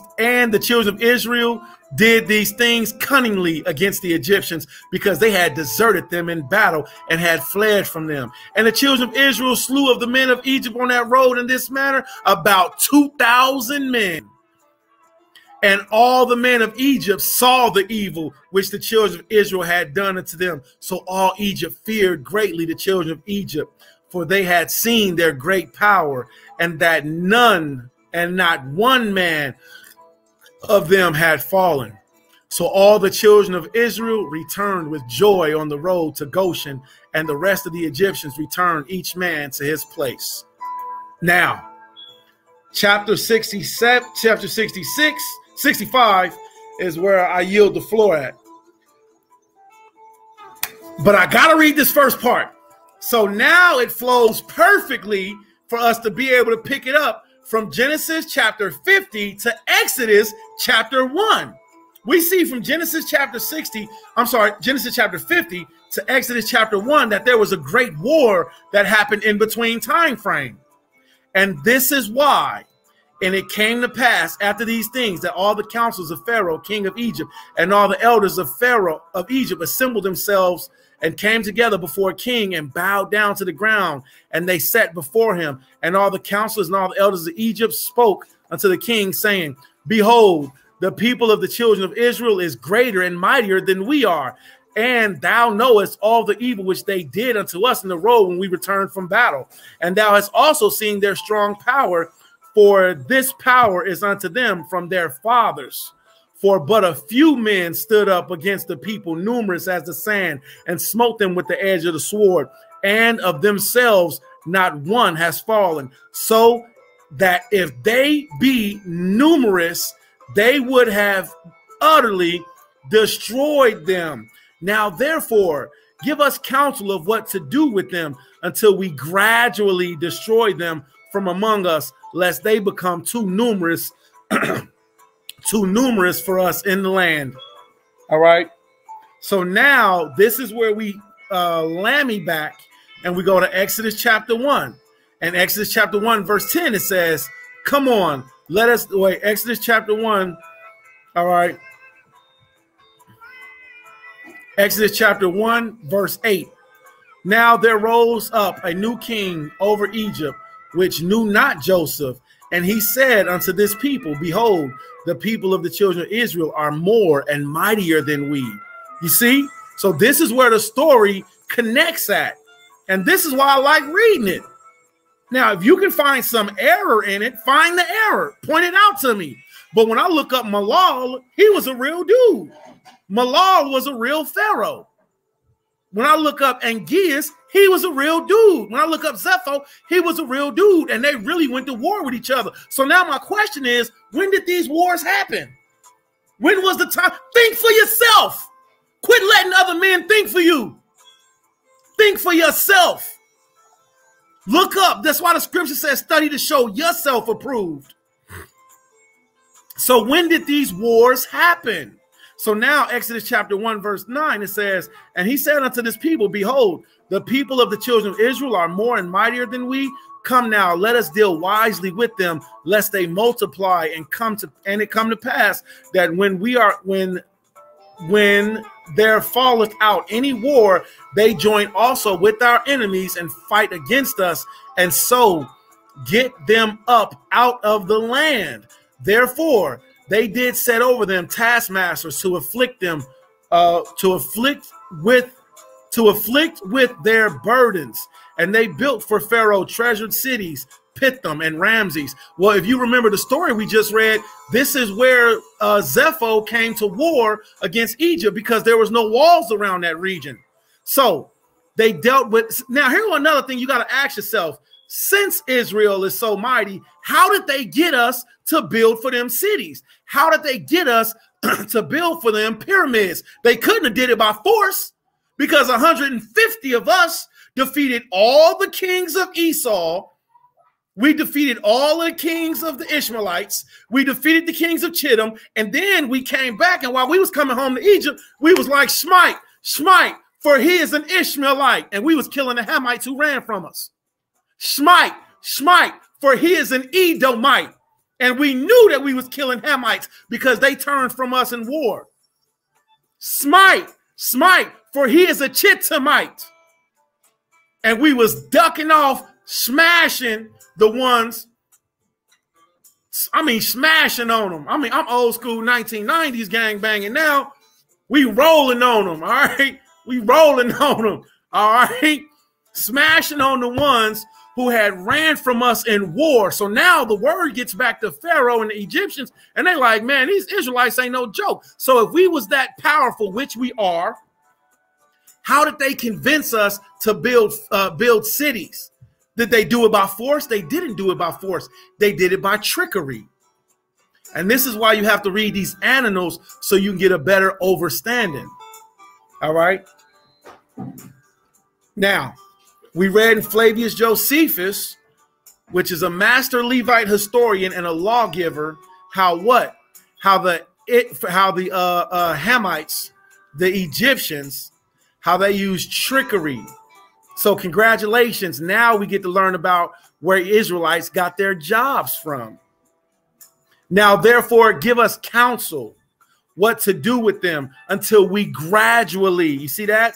Until we gradually destroy them. And we can see the same thing in the book of Judith. They knew that they couldn't destroy us all at once. They had to try to gradually destroy us. Now, therefore, give us counsel what to do with them until we gradually destroy them from among us, lest they become too numerous for us in the land. For if the children of Israel should increase in the land, they will become an obstacle to us. And if any war should happen to take place, they, with their great strength, will join our enemy against us and fight against us, destroy us from the land and go away from it. So the king, this is King Pharaoh. This is Malal. This is Pharaoh Malal at this time. So the king answered the elders of Egypt and said unto them, this is the plan advised against Israel. He didn't say this is the thing that I came up with. He said this is the plan advised against Israel, for which we will not depart. We can't get them out of our land. We can't kick them out of our land. We can't beat them out of our land. We got to try to wear them down. I'll pick up the rest of the story reading at the time frame of reading the Torah portion next week, or you can read it for yourself. I thoroughly and greatly enjoyed being able to introduce you to the time frame of when we got ready, of when we're getting ready to go into the Egyptian captivity. I greatly and thoroughly enjoyed this time frame of being able to study to show not only myself approved, but to be able to share with you all what our annals, what our history says. All right. So as we get ready to go into this next week's Torah portion, we want to encourage everybody before the Torah, before it comes, the Shabbat comes, please study the Torah portion beforehand. All right. So you can already be on point. So you can already know what the stories are. So you can know your history. All right. Man, I know, right? All praise the Most High. All praise the Most High. So now you're all caught up. Now it's up to you to stay caught up. Me, I'm going to study all week. That's what I'm going to study. But you're all caught up. Okay? So next week's Torah portion, we're going to go into the reading of the birth of Moses, and how at the birth of Moses, what you're going to see is how the Egyptians treated us harshly. When we come back, I'm also going to read not all of that narrative. We had to read all of that narrative so you can see the wars that happened beforehand. So you can see why the Egyptians said, listen, man, we gotta do something about these people, lest they join in war with the other nations and fight against us. Because the rest of that narrative wasn't told. It wasn't taught to us. So now that you see it, now that you got a glimpse of it, I pray that you go further in your studies and you get a deeper understanding of it. I pray that you get a deeper Yahweh Shemar Alatah, the water for the all praise, all praise, all praise, all praise. The water Yahweh Bashem Mashiach Yahweh. All right. All right, all praise. Listen, you're only gonna go as far as you take yourself. You're only gonna go as far as you allow yourself to be learned. Okay. So don't be afraid. Learn the law, statutes, commandments, learn the prophecies, learn the scriptures. All right. See what these prophecies say. See if they line up, and they do. All right. Now I'm telling y'all, when we read that part from that Sapar, and it's talking about the plagues, it gets really wacky. Not like wacky, like it gets wacky, like, ooh, this is worse than what I thought it was. All right. So with that being said, I yield the floor. Yahweh Shemar Lathan, while Yahweh come, Yahweh Bashem Mashiach Yahushua. It's time for me to not only get some rest for myself, but it's time for me to tend to the Mashpakah. I had a blessed Pa'ain. I'm hoping to get my locks tightened up. I got, so I had a blessed Pa'ain, reading the instructions to all the people. All right, so again, Isaiah chapter 8, verse 20, to the law and to the testimony, if they speak not according to this word, it's because there is no light in them, and that's a one west salute. All right, Anya Blakam, Shalom, Kwam Yashrala. All right, the water for everybody building here. Make sure y'all share this video out, like it. All right, let's go through some of these comments real quick, man. What's some of y'all's thoughts, man? All right, let's go through some of these comments. I was in it, man. That was a lot of reading, man. But listen, watch this. These are annals that we've been reading for years, listening to, studying, watching, seeing if they line up. All right, so Akwat Nawa'ah, Shalom Nawa'ah, Na'awah, Shalom. All right, Yakal Abad, all praise. Man. Salute to the 12. Salute to the 12 tribes. Man, I don't know who that weirdo is. I do know him. That's me. My bad. All right, Salaklia. All right, Shalom, Salaklia. My phone was dead. Yeah, all right, no worries. All right, the sister said we can't see the screen. Share. Okay. I hope I was doing a screen share just now because I just did a whole bunch of reading, man. All right, the sister said Shalom, the sister Rashwan. Aquaf says Shalom, sis. All right, it's good to have you done communicating. Now, why, man? We look forward to you coming down here and building with us, man. Coming down the city gates and building with us, man. All right. All right, come to Dayton, Ohio, man. You know, bring your expertise and your ministry and your garment game. You know, bring all that and show some sisterly love to the rest of the nation. All right. Nunya, still don't know who Nunya is, but Nunya said, Shalom, family. Shalom, Nunya. Who is that? Nunya business. All right. Nunya. All right. Shalom, sister Noah. All right. And again, y'all, we got all these call halayahs and shaloms. All right, salutes all the way down. Okay, we got what? Shalom to all, appreciate that. All right, shalom, sister. Now, yasha'Allah, let them salutes go through. All right, all praise, all praise, all praise. The sisters giving out them shaloms. All right, the sister Quadash Yalad, all praise. She said peace and blessings. She sent out the peace and blessings to the daughters of Israel. All right, what did she say? She said big beef. Yeah, man, they was beefing big, man. Had problems, man. Aquaf Nanya, she said, Khan, yeah. So, yeah, we see them serious problems, man. All right. And we got Kanaya Okanawan, all praise, Yahushumalata. She gave all praise. All praise the Most High. Hallelujah. All right. And all praise the Most High. Yah. All praise. Appreciate that. All right, and we got a Yahweh Shemar, Alatah, the water for the lesson, all praise, and L.A., all right, L.A. Wait, I'm from L.A., homie. It's L.A., homie. I'm representing that L.A., homie. Yahweh Shemar, Alatah, all praise, and Shalom. All right, so again, we're all caught up. I'm going to try to go and get my locks twisted back up, man. You know, try to get refreshed for the week and then give me some rest. All right. Greatly appreciate you all. Had a blessed time reading with you. All right. And I think that's enough. Yahweh Shemar Latah. Shalom.